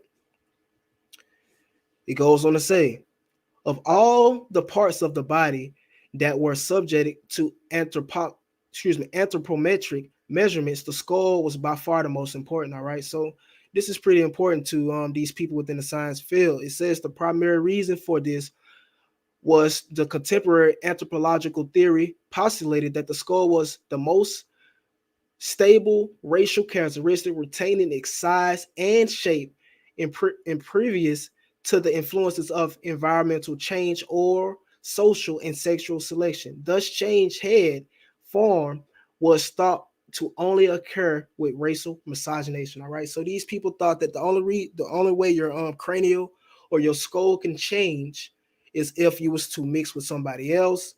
All right, and pick up new alleles, pick up different genes, haplotypes, things of that sort. All right.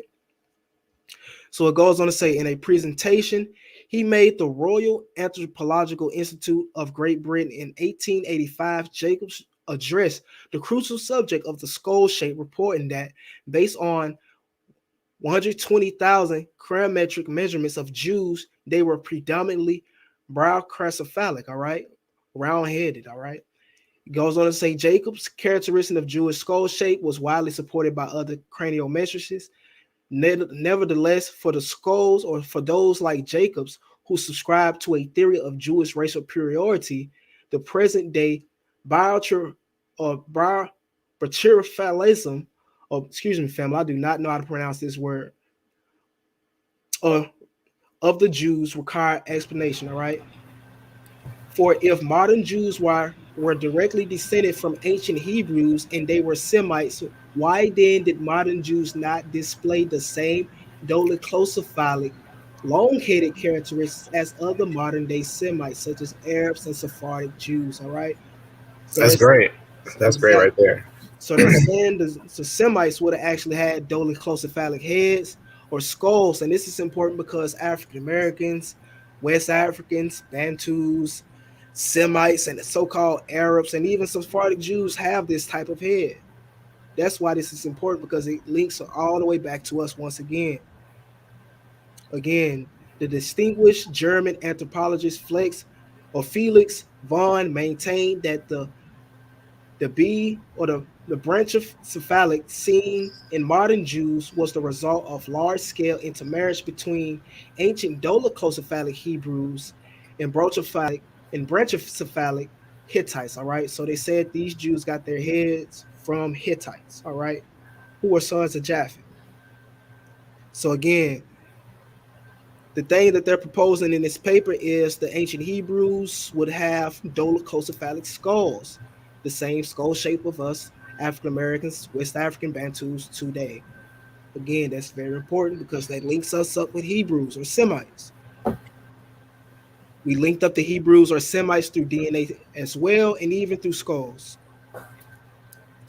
And the last source we're going to be bringing out today, dealing with the lost tribe theory, all right, the genetic history of the Israelite nation. Essentially, there is no attestation to the claims that the Book of Mormon makes regarding Native American ancestry, all right? So there's no validity, there's no truth to the claims regarding Native American ancestry being Israelites within the Book of Mormon. Instead, they descend from, instead of them descending from the lost tribes, the genetic evidence put Native Americans squarely in a Northeast Asian genetic landscape. The minor contributions from Judaism we find in Spanish-speaking populations of South and Central America clearly come from Crypto-Sephardim of Spain and Portugal, all right? Genetically, this is 100% false, all right? So we know Native Americans are haplogroup Q, so genetically that is 100% false, and they're also the brothers to, R and J and the other Japhetic lineages. So that would mean those other lineages would not be Israelites as well. So again, that would leave haplogroup E to be the Israelites. That's right. And I got one more. I got one more thing.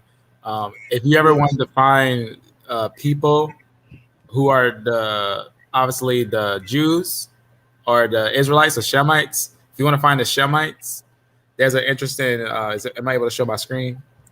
Yes. I'm gonna show something real fast.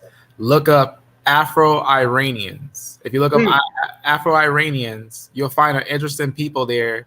I don't know how you say this. The Hormozagins, something like that. But they're in this place that's right here. And if you notice, it's a little further down Iran. But what's interesting about what's there is that you can actually find M2 there, which you actually find, remember that more, I'm not going to try to pronounce it again, but this name right here that we were just looking at, this place, these are the Afro-Iranians, and the Afro-Iranians, they look like this. So these are your Afro-Iranians. That's very interesting because could that be Jews left behind from the Babylonian captivity, Assyrian captivity? Exactly. And here's a painting, here's a picture of them in the 1600s. So 1600s, a painting of one of the individuals, Afro-Iranians. So they call them Black African community, whose descendants continue to reside in the Persian Gulf region. So, the Persians, you think about that and all that, weren't a lot of Persian Shemites in that little area. So you can imagine that some of the, Israelite M2 would have got there as well. So you can see late in that time, you would have had individuals like that, knowing that the M2 is there and everything. And then obviously getting a look at them, you're getting some very interesting, clarity of who they are. So, it'd be interesting if we could find out what their maternal haplogroup would be. Yeah, I was thinking that's why obviously, they're obviously not mixing with those pale-skinned populations. That's right. In fact, that's why I found it at. I found it on this little paper. That's what I found. They probably got the same female lineages because that's actually where I got that key for the key. So I'll be bringing something y'all willing this Sunday out with that, and just talk about these Iranians and Iraqians and the mixing that was going on in those areas, because it's really interesting. So I just wanted to show that real fast that yes, in that place. And if anybody has any questions or anything, please go ahead and drop them in the chat. Got any questions for me or the brother? Please go ahead and drop them in the chat. And it's also interesting to note I could not find the paper. I lost it, but I'm gonna have to find it again. Either gonna research back on it or go through my archives. But even within the Jews and coaching, all right, it was EM2. Yeah, there you go. EM2 in the Jews and coaching. And that's very interesting. Very, very interesting indeed. Nice. Yeah, then that's pretty much that was a nice little, I learned some stuff there. I'm not gonna lie, I seen some fire there. I ain't gonna lie, especially that one connection with the Jews that went to not just Tomé, but that little island too. So connecting that with the history, that's great. Indeed, and also we know again some of those Jews from Sao Tomé migrated to Angola. Those Jews from Sao Tomé were E1b1a. It's important to note that those so-called Jews went into Angola and mixed with the population and so-called formed a people known as the Mavumbu. I had made a list of a couple different individuals that were said E1b1a in Africa. So I just noted some that were there, and I just basically noted that most of the people in that area have that, but they got all of them got interest in history. All of them got interest in history with noted even like the mixing that goes on there. So I was just noting different people with different mixes and stuff, like different names and everything, and then certain lineages in those areas like Hatu and stuff like that. And it's also something else that'll be crazy if they were able to do, because it is said that the grave, the memorial, the body of Eri, all right, the seventh son of Gad, is actually in Nigeria, right?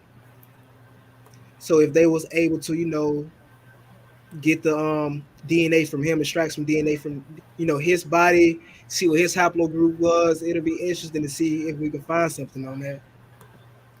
Yeah, that'd be pretty interesting. That'd be pretty interesting. I was just noticing different ones. Yeah, that's and what we basically, when you're looking at this stuff, I heard a wise saying before, but he was saying that he's like an Egyptologist, and he basically said this. He said, was it absence of evidence isn't evidence of absence. So just because you don't see it doesn't mean it's not there or it can't be found. So just always remember that if someone's ever put in a situation, you don't have all the information, just remember absence of evidence is not evidence of absence. So just remember that. So sometimes, like Will and different brothers that obviously going to have, a lot of sources and be able to bring some information, it's always good to revert back to the brothers that's, eating this meat and really bringing out what we can, digest. So. And even to go off the quote you just said, man, we really don't have any bones, we don't have any bones for Abraham. We don't have any skeletal remains for Abraham to extract DNA from. So we're basically basing this off of what we see, the ancient Semites, what was their haplogroup, and we're basing it off our oral traditions of coming from Israel. We're looking at the origins of these other people, haplogroups that claim to be Israelites, and we see that they descend from Japheth. So, without the actual DNA evidence or the DNA evidence of Abraham or Jacob, we still can conclude that we will be those descendants based off the information we have. In fact, if anyone ever says that one of the lineages under CF, which like J and T and R and stuff like that, if they try to say those are Jews, let's say they say, for example, J and T is, what about G? What about Q? Exactly. What about stuff like that? Because they're all connected by F. So just always remember that J, T, R, Q, all those are connected by haplogroup M, FM89, and that's not Noah. That's not showing us a split. So if they claim that that's to be Noah, yet we find that F lineage living, supposedly after the flood, we have to understand that they all come from one common ancestor, which is F. Which if J is the Jews, and if J of the Jews, all those other lineages will have to be other sons of Shem. Yep. And so exactly. So for them to claim just some are Jews and some are not, that just doesn't make sense at all when you understand genetics. Because when you see the way that a tree splits, there's many different ways to make a tree. And if you see something like this, this is called triangular, basically triangularization, pretty much. It's going in a triangle, and that means that they all descend from one lineage. When you start seeing, for example, this long branch here, that means this one is not related to these ones because that long branch.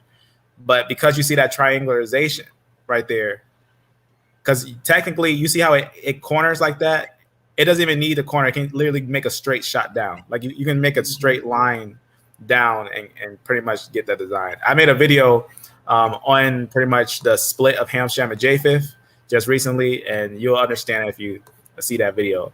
So CF is a different lineage, BE is a different lineage, and B and A are different lineages. Exactly. Yeah. That's your Ham, Shem, and Japheth.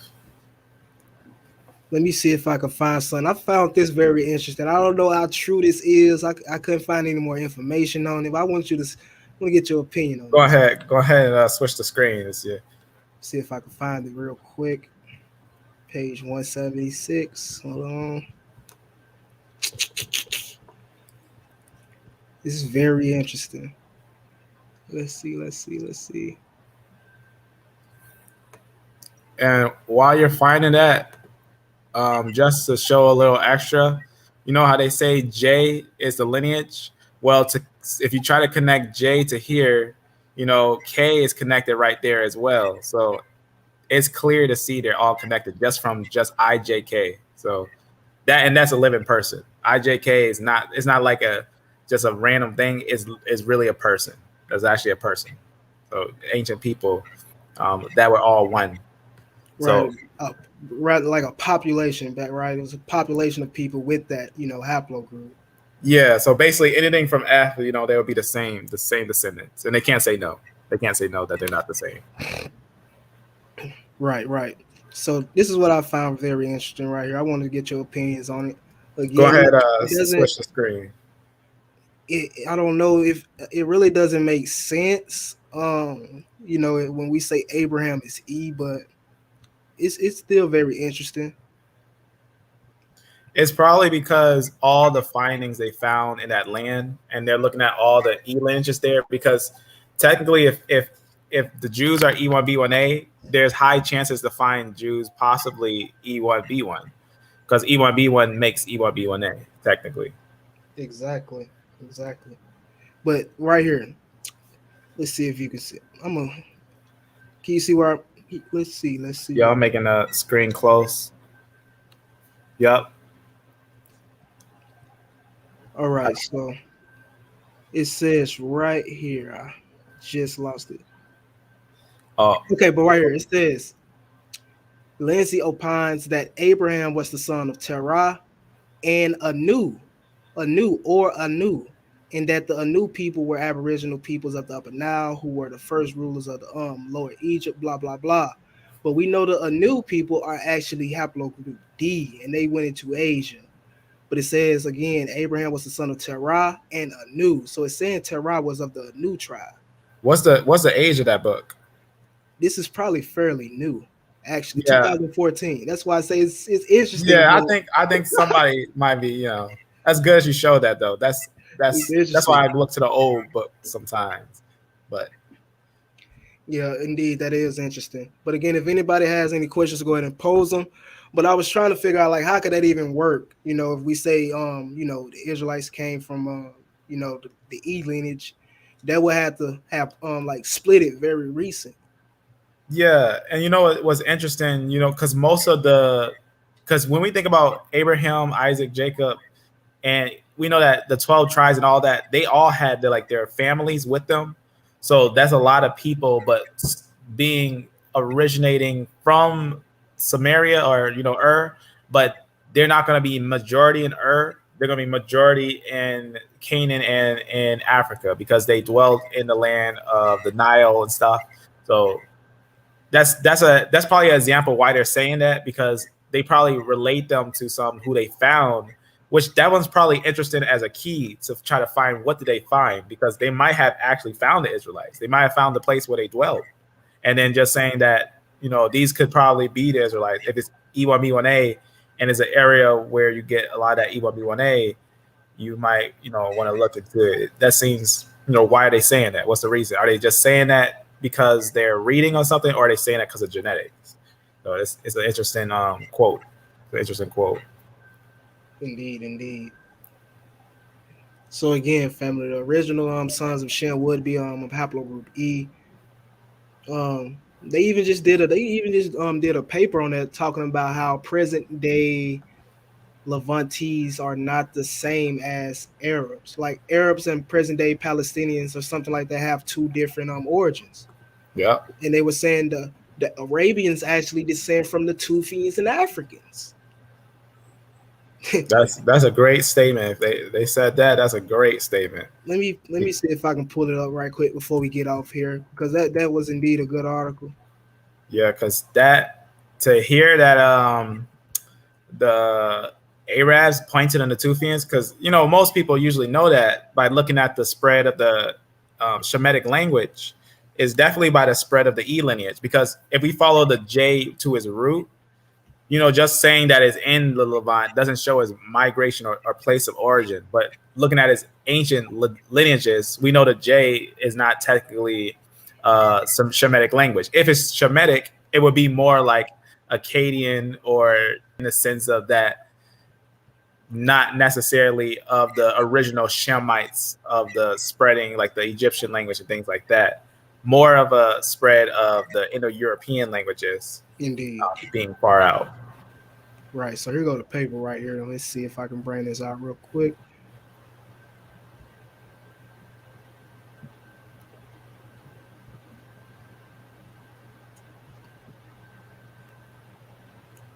All right, so Levantines and Arabians have different origins. Middle East genomic study finds. All right, the Arabians have deeper roots in Africa, while Levantine roots lie in Europe and Anatolia. In today's Turkey, they differ in their amounts of Neanderthal DNA as well. All right, and when they say Africa, please think of haplogroup E. Don't think of A and B. All right. That's right. And remember, Africa was taken by the Arabians. That's important. The book Exactly. of Flavio Josephus. Josephus. That's right. So it says, apparently it is so anatomically modern humans have been leaving Africa for almost a quarter of a million years. Blah, blah, blah. I'm gonna skip that. Boom, boom, boom. Skip that. Let's get to the meat. And while you're finding that, I'm just going to answer Dev's question. Spain is actually a very mixed area, but we do find E lineages in Spain. We find obviously your E1b1b and your E1b1a in Spain. So it's a very mixed area. Right, right. And European. Yes, and majority of those founding lineages in Spain would be like R. You know what I'm saying? R, haplogroup R, R1, R1b, R1a. Yeah. Shockingly, it had a major E1b1b in ancient times.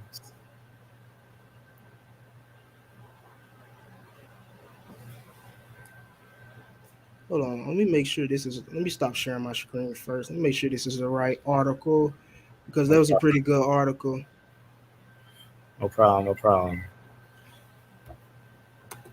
Yeah, it's interesting when looking at the recent genetics and ancient genetics, checking out the comparison with those things and whatnot. But it's one of those things where when people seeing that the J was in the Middle East, everyone thought that sealed the deal and everything, but you got to read these papers and what they say, because thank you. Some people skim through them, and they tell you right on the paper that they're from the north of the Zagros Mountains, which, once you start finding where their homeland is, what's the debate? What's to talk about when P58 is actually a lineage of the Mongolians and stuff like that? And that's why they became the Turks. JP58 is a high lineage in the Turks, which is also confirmed by a geneticist by the name of Dr. Nathan Jensen. He's on Answers in Genesis, and he showed how the J lineage is actually basically a lineage. I think I got that clip on here. Let me see if I can play it real quick for you. You say they came in during the Turkish invasion? That's right. Yep, there it is. Yes, I think I have that on here. I'm gonna play it real quick for you. That's actually important. It's important to consider when someone's trying to take, because it's always the J. When they say a Jewish haplogroup, they're just pointing to the J. For some reason, that's the one they want to sell, but it's because that's the highest one. But we know that that's because they're the Turks. We know that without a doubt. Even they got the they don't just have E1b1b, they have E1b1b-34, which the subgroup of that points them to the Turks without a doubt. Exactly. Through that E haplogroup migration up to that location. That's right. Again, let's show this Nathaniel Jensen what he has to say about this, because again, he'll confirm this what we're saying.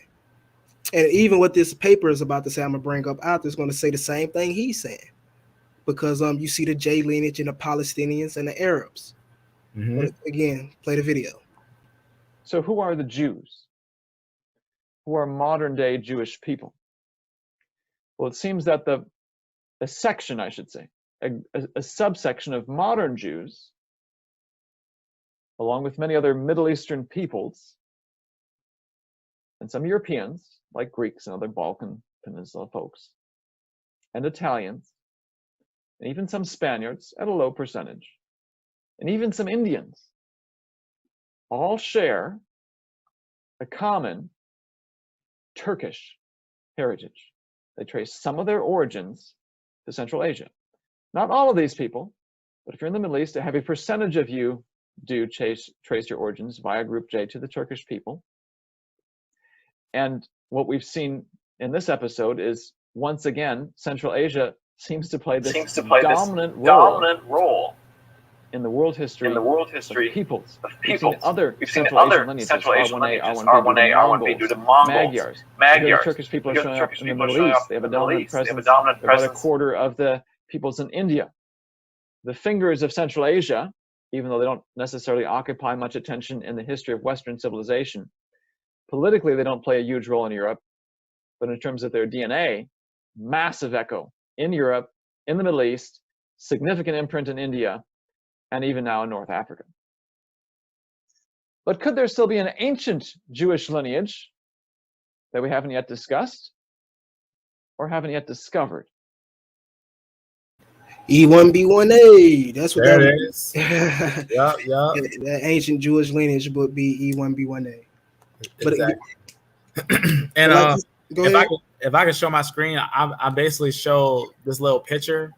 I think this picture really like summarize what he's basically saying.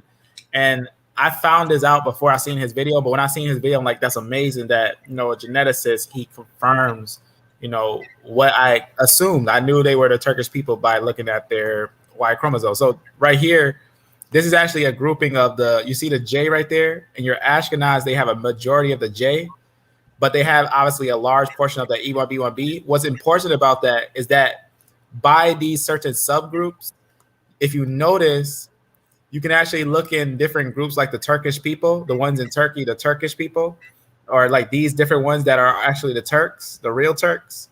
They got the same lineages. They got the exact same lineages like the J. They got every single thing, every single one. You can see the J2, the J1. So they got every single lineage as each other. So the Turks, they got the same lineages, the same exact lineages. So as you can see, when you say Turks, when we say Turks, we're talking, they're originally from Mongolia, right? The word Turk is actually, you know, at first, the place of Turkey was called Anatolia. But when the Turks came who spoke Turkish, they named the place Turkey. So they actually are from Mongolia, right? From like where China is. So they're far out people. So they're the same lineages. They have, and the reason why is because the mothers, they're the same mothers cause these Y chromosomes to group together and become one people. So that's the reason why you see multiple father lines, right? Because all these are under F. All these lineages are under F, but your E lineage is under CT, which is a different lineage. So, and that's just a dead giveaway. That E lineage, which is that E-M34, went up there. It went all the way to Mongolia, and that lineage ended up merging with these individuals. And again, when we look through history, more than likely that those could have been Arabians, or more than likely Arabs going up into that area. That's right. Especially during the time they was converting, because they was actually going at it with Muslims during that time before they converted, specifically the Byzantine Empire and also the Muslim Empire. That's right, and that's important too to know. Be careful when you hear the word Arab. You got to note: are they actually talking about Arabs, or are they talking about Muslims? Because some reason a lot of people turn ethics to, you know, a people. You know, it's actually eugenics, but it's not actually genetics. Like they'll say someone who, or they'll base it off their race. They'll say this person's a Muslim, so they'll say they're an Arab. You know, exactly. Religion doesn't make a race. Exactly. Like, for example, a lot of the Ottomans, they were calling them Arabs, but they were Ottomans that converted to Islam. So. Exactly, and that's why. Exactly, that's exactly true. Because we also see the Ottoman Turk invasion into the Middle East, and them bringing Islam, or they actually converted to Islam once they came into down into the Middle East as well. But again, right. If anybody has any questions, any final questions or anything like that, please put them in the chat. I'm about to show one last source concerning you know, the difference between modern day Arabs and Levantines. And you know, if you want to show anything else, brother, you can after that. If not, you know, we'll wrap it up. That's all I got. I'll check out what you got. Again, this is the title of this article we'll be reading. Levantines and the Arabians have different origins. Middle Eastern genomic study finds. All right. You gotta switch the screen. Let's see.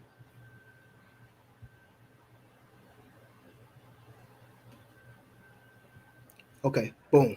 There you go. All right, again, this is the title, Levantines and Origin. Arabians have different origins, Middle Eastern genomic study finds. And this is very important because it just tells it how it is, all right? We're going to start on this section, the Neanderthals and Levantines. Moving on, Levantines and Iraqis share the same Neanderthal signals as Eurasians, the team found. Arabians, on the other hand, have less Neanderthal DNA. The reason apparently lies in origins. Levantines have more ancestry than Arabians from Europe and Anatolia. All right, and those would be those J lineages and those K lineages and also Q and things like that, and even T. That's right. It says the Arabians have more ancestry than Levantines from Africans who didn't mix with Neanderthals and from the Tufians. Yeah, there it is. Who were the prehistoric inhabitants of the Levant, including Israel.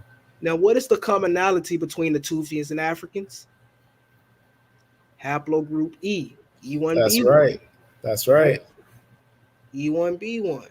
And again, this would even connect us to those in the Tufian Israel. That would even give us the so-called Natufian Israel connection. All right. Right. If you just look at the haplogroup scenario. That's a nice find right there. Exactly.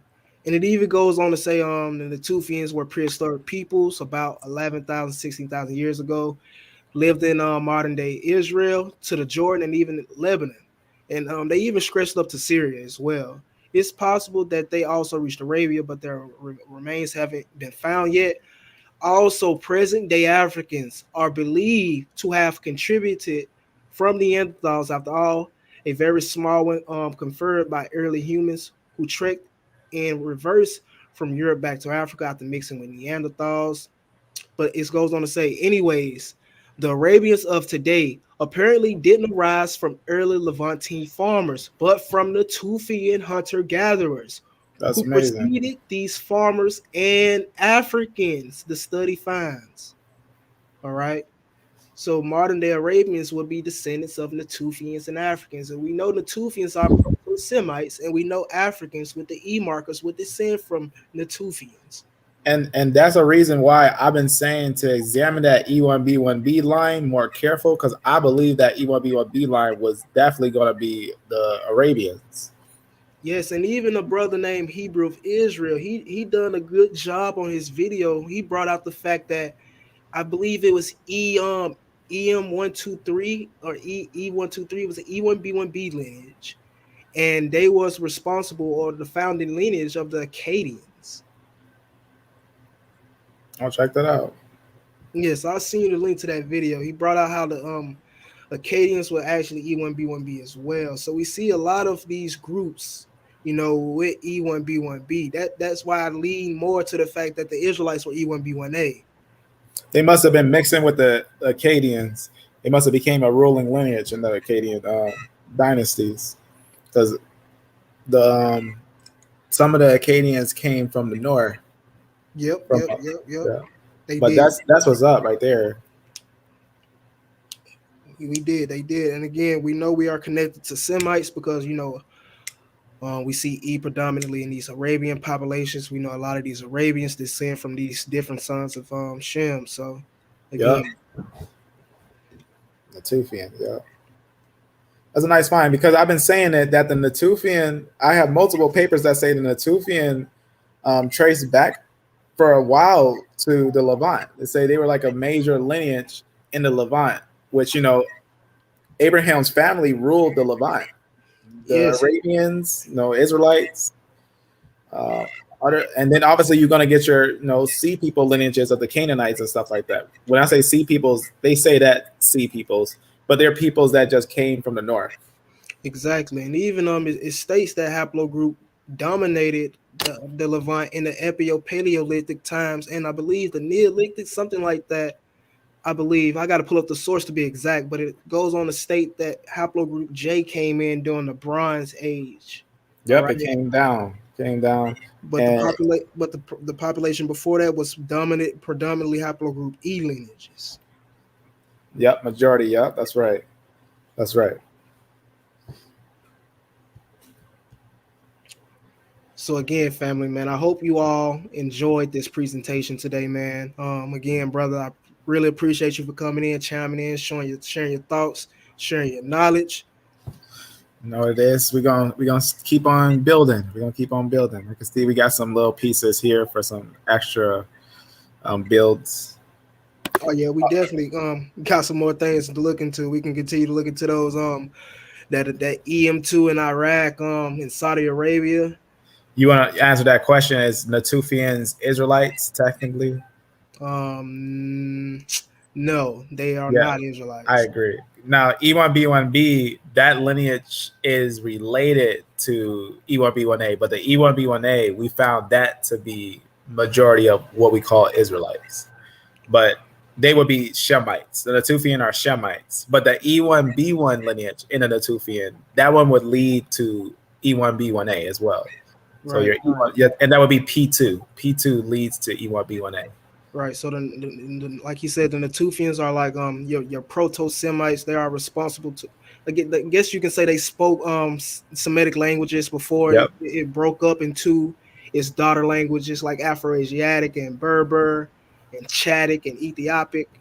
All right. So this is where you get the Semitic speaking languages from, and your Semitic populations. I'm trying to bring up a source right here. Yes. Right. So I'm about to bring up two sources showing you who these people are, and then we're gonna wrap it up if no more questions should come up. The Natufian? Yes. Give a quick source on the Natufians. Go ahead.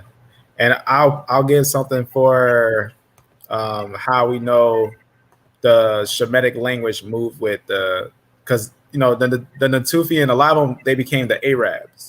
Like that little paper he was reading, most of them became what are known as the Arabian lineages. Yes. It's even another paper saying how modern day Arabians and Bedouins are descendants of Natufians. But I think this is even going to say it right here. This is Introduction to African Civilizations.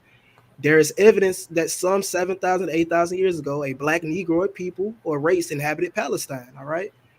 It goes on to say traces of this early these early men were found as a result of excavations near Jerusalem in 1928, and in later caves. All right, they were named the Natufians.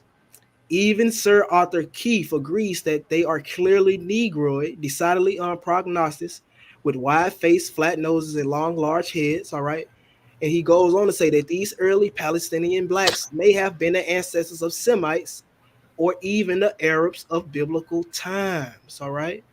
So these are their ancestors. It even goes on to say that other markings found on these skeletons seem to indicate that early black Palestinians had connections with ancient Ur of the Chaldees. All right, so they even had ancient connections with Ur of the Chaldees, the place Abraham would have came from.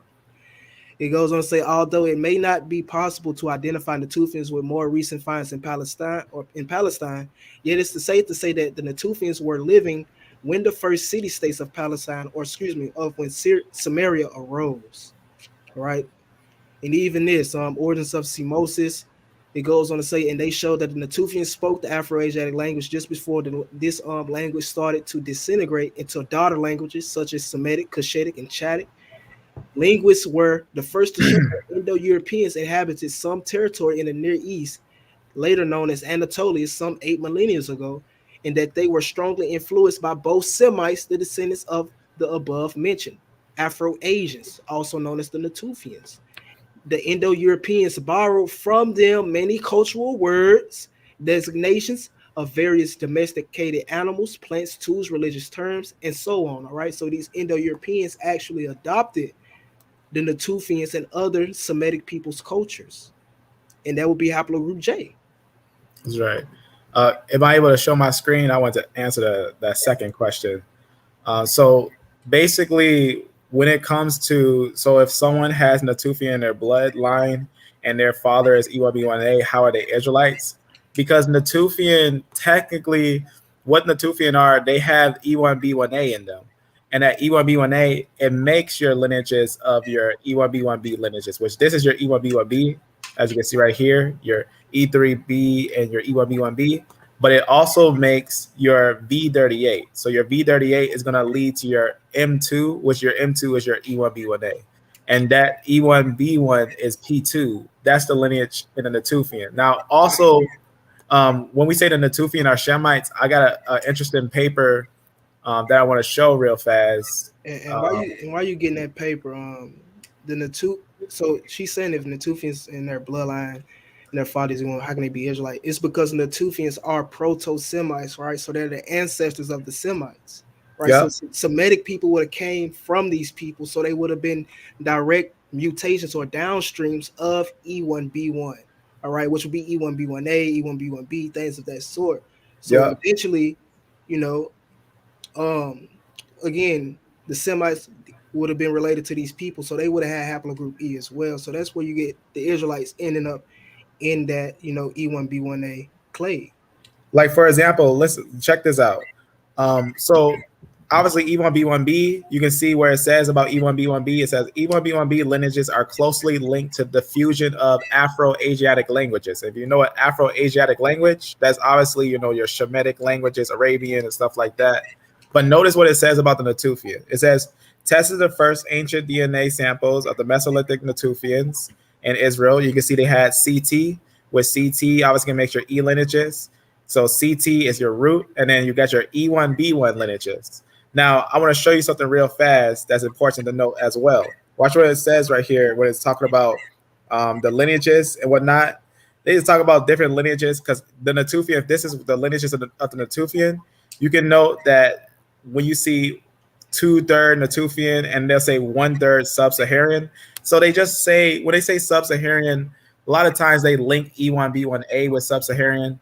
But really, if you look at the way that the genetics is, if CT and E1b1a is in the Levant and E1b1 is in the Levant, then E1b1a, that's the parent lineage of that lineage. So that means technically that lineage is a Middle Eastern lineage. It doesn't matter if the lineage migrated, because we have evidence in the Bible that the people went into Africa. So, but and the E1b1a is the lineage. Yeah, and we have historical records and oral traditions that these people went into Africa. That's right. So it's all about their homeland. Their homeland, if you look at the Natufian homeland, their homeland, like for example, if I just type it down, Natufian homeland, and they'll show you their center where because the center area is where they spread. So the Natufian homeland, they tell you right there that is the Levant, and you can see they started here and they worked their way out, and then they worked their way out. So you can see they actually cover this whole area, but this is where they grew from. So their homeland was right here, and notice that curve like that. They're not in the land of Sidon.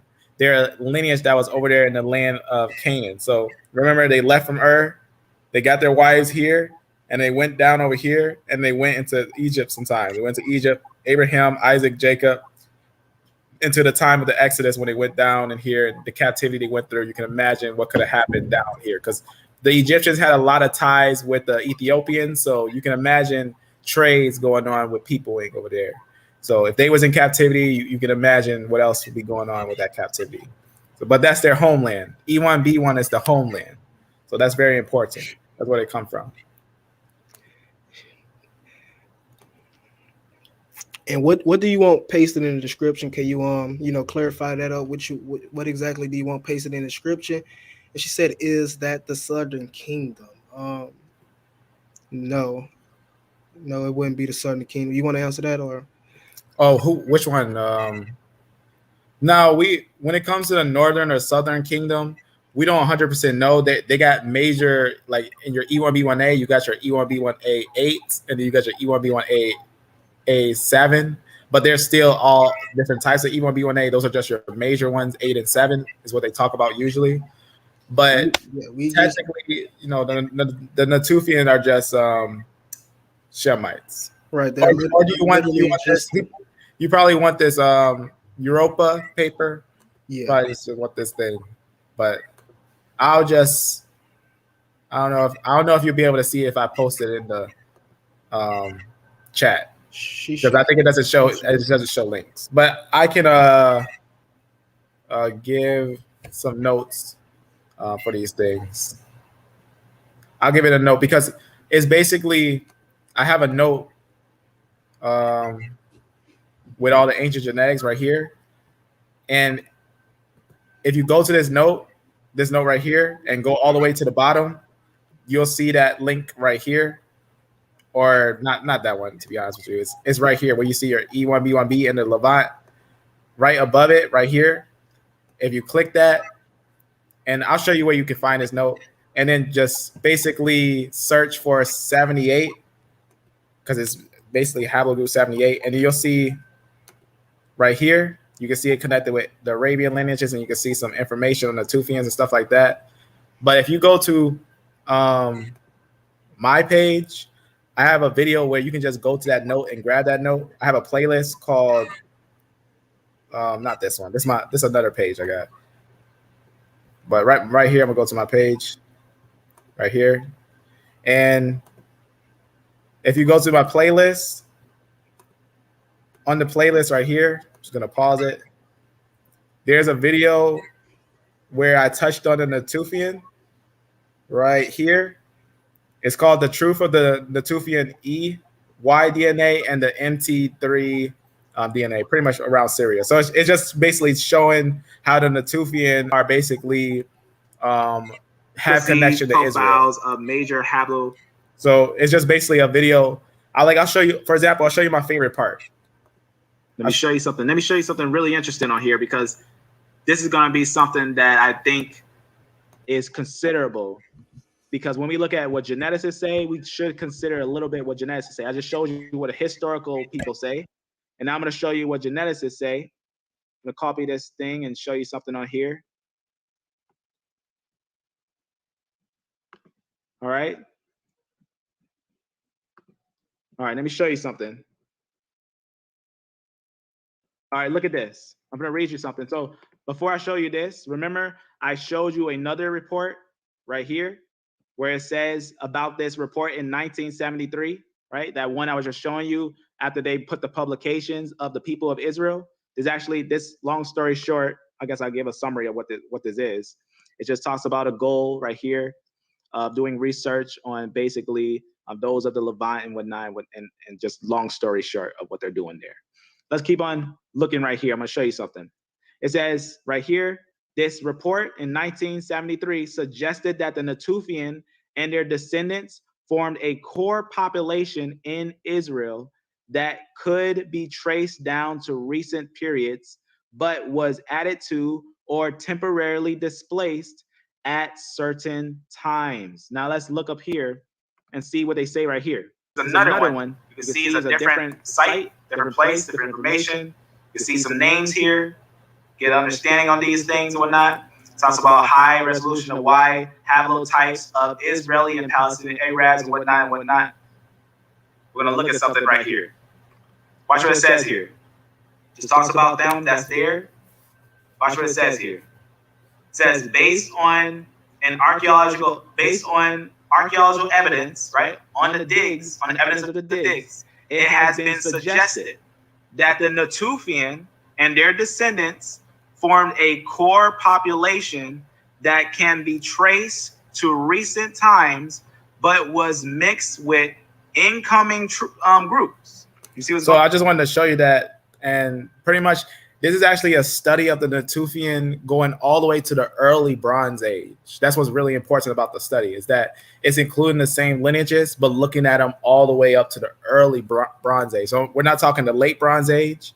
We're talking past that, all the way, even past the middle Bronze Age, all the way to the early Bronze Age. So it's really an interesting one. And we're talking about, ancient lineages that were in the Levant at that time. So it's an interesting little study. So I guess if you want to see that, if you go to this video, I always got links in the description, and it's basically this one right here. And if you click it, it'll just take you to this note. And then just go down, because all my notes are free. Just take what you want and recreate it or whatever. And basically at the bottom is just loading. At the bottom of the note, you'll see this little picture right here, which I probably got to update this note. So right here, that'll be it right there. So you just click that and it'll take you right there. It'll show you this information and whatnot. So that'd be right on that note. And you know, I have a lot of notes on most of the videos. Usually, if I do a video, especially on the Synthetic Sunday, it's gonna have a note to it. So, and as always, you know, for free, it's pretty much, you know, take what you want. Never know, maybe you'll teach me something. Maybe you'll show me something. Indeed, indeed, indeed. So with that, family, we're about to get ready to wrap it up. Again, please stay in tune with the channel. Please make sure you follow the Brother Lion Farm channel as well. It continues to bring out this pertinent information, this well-needed information, you know, regarding the history, the genetic history of the Israelites, and things of that sort. And again, we're going to continue to bring out information on this page, you know, regarding the historic evidence of our people, the oral traditions, the customs, the material culture, all right, the migration history. We're going to continue to bring out that information, all right? And if you have any final words, brother, go ahead.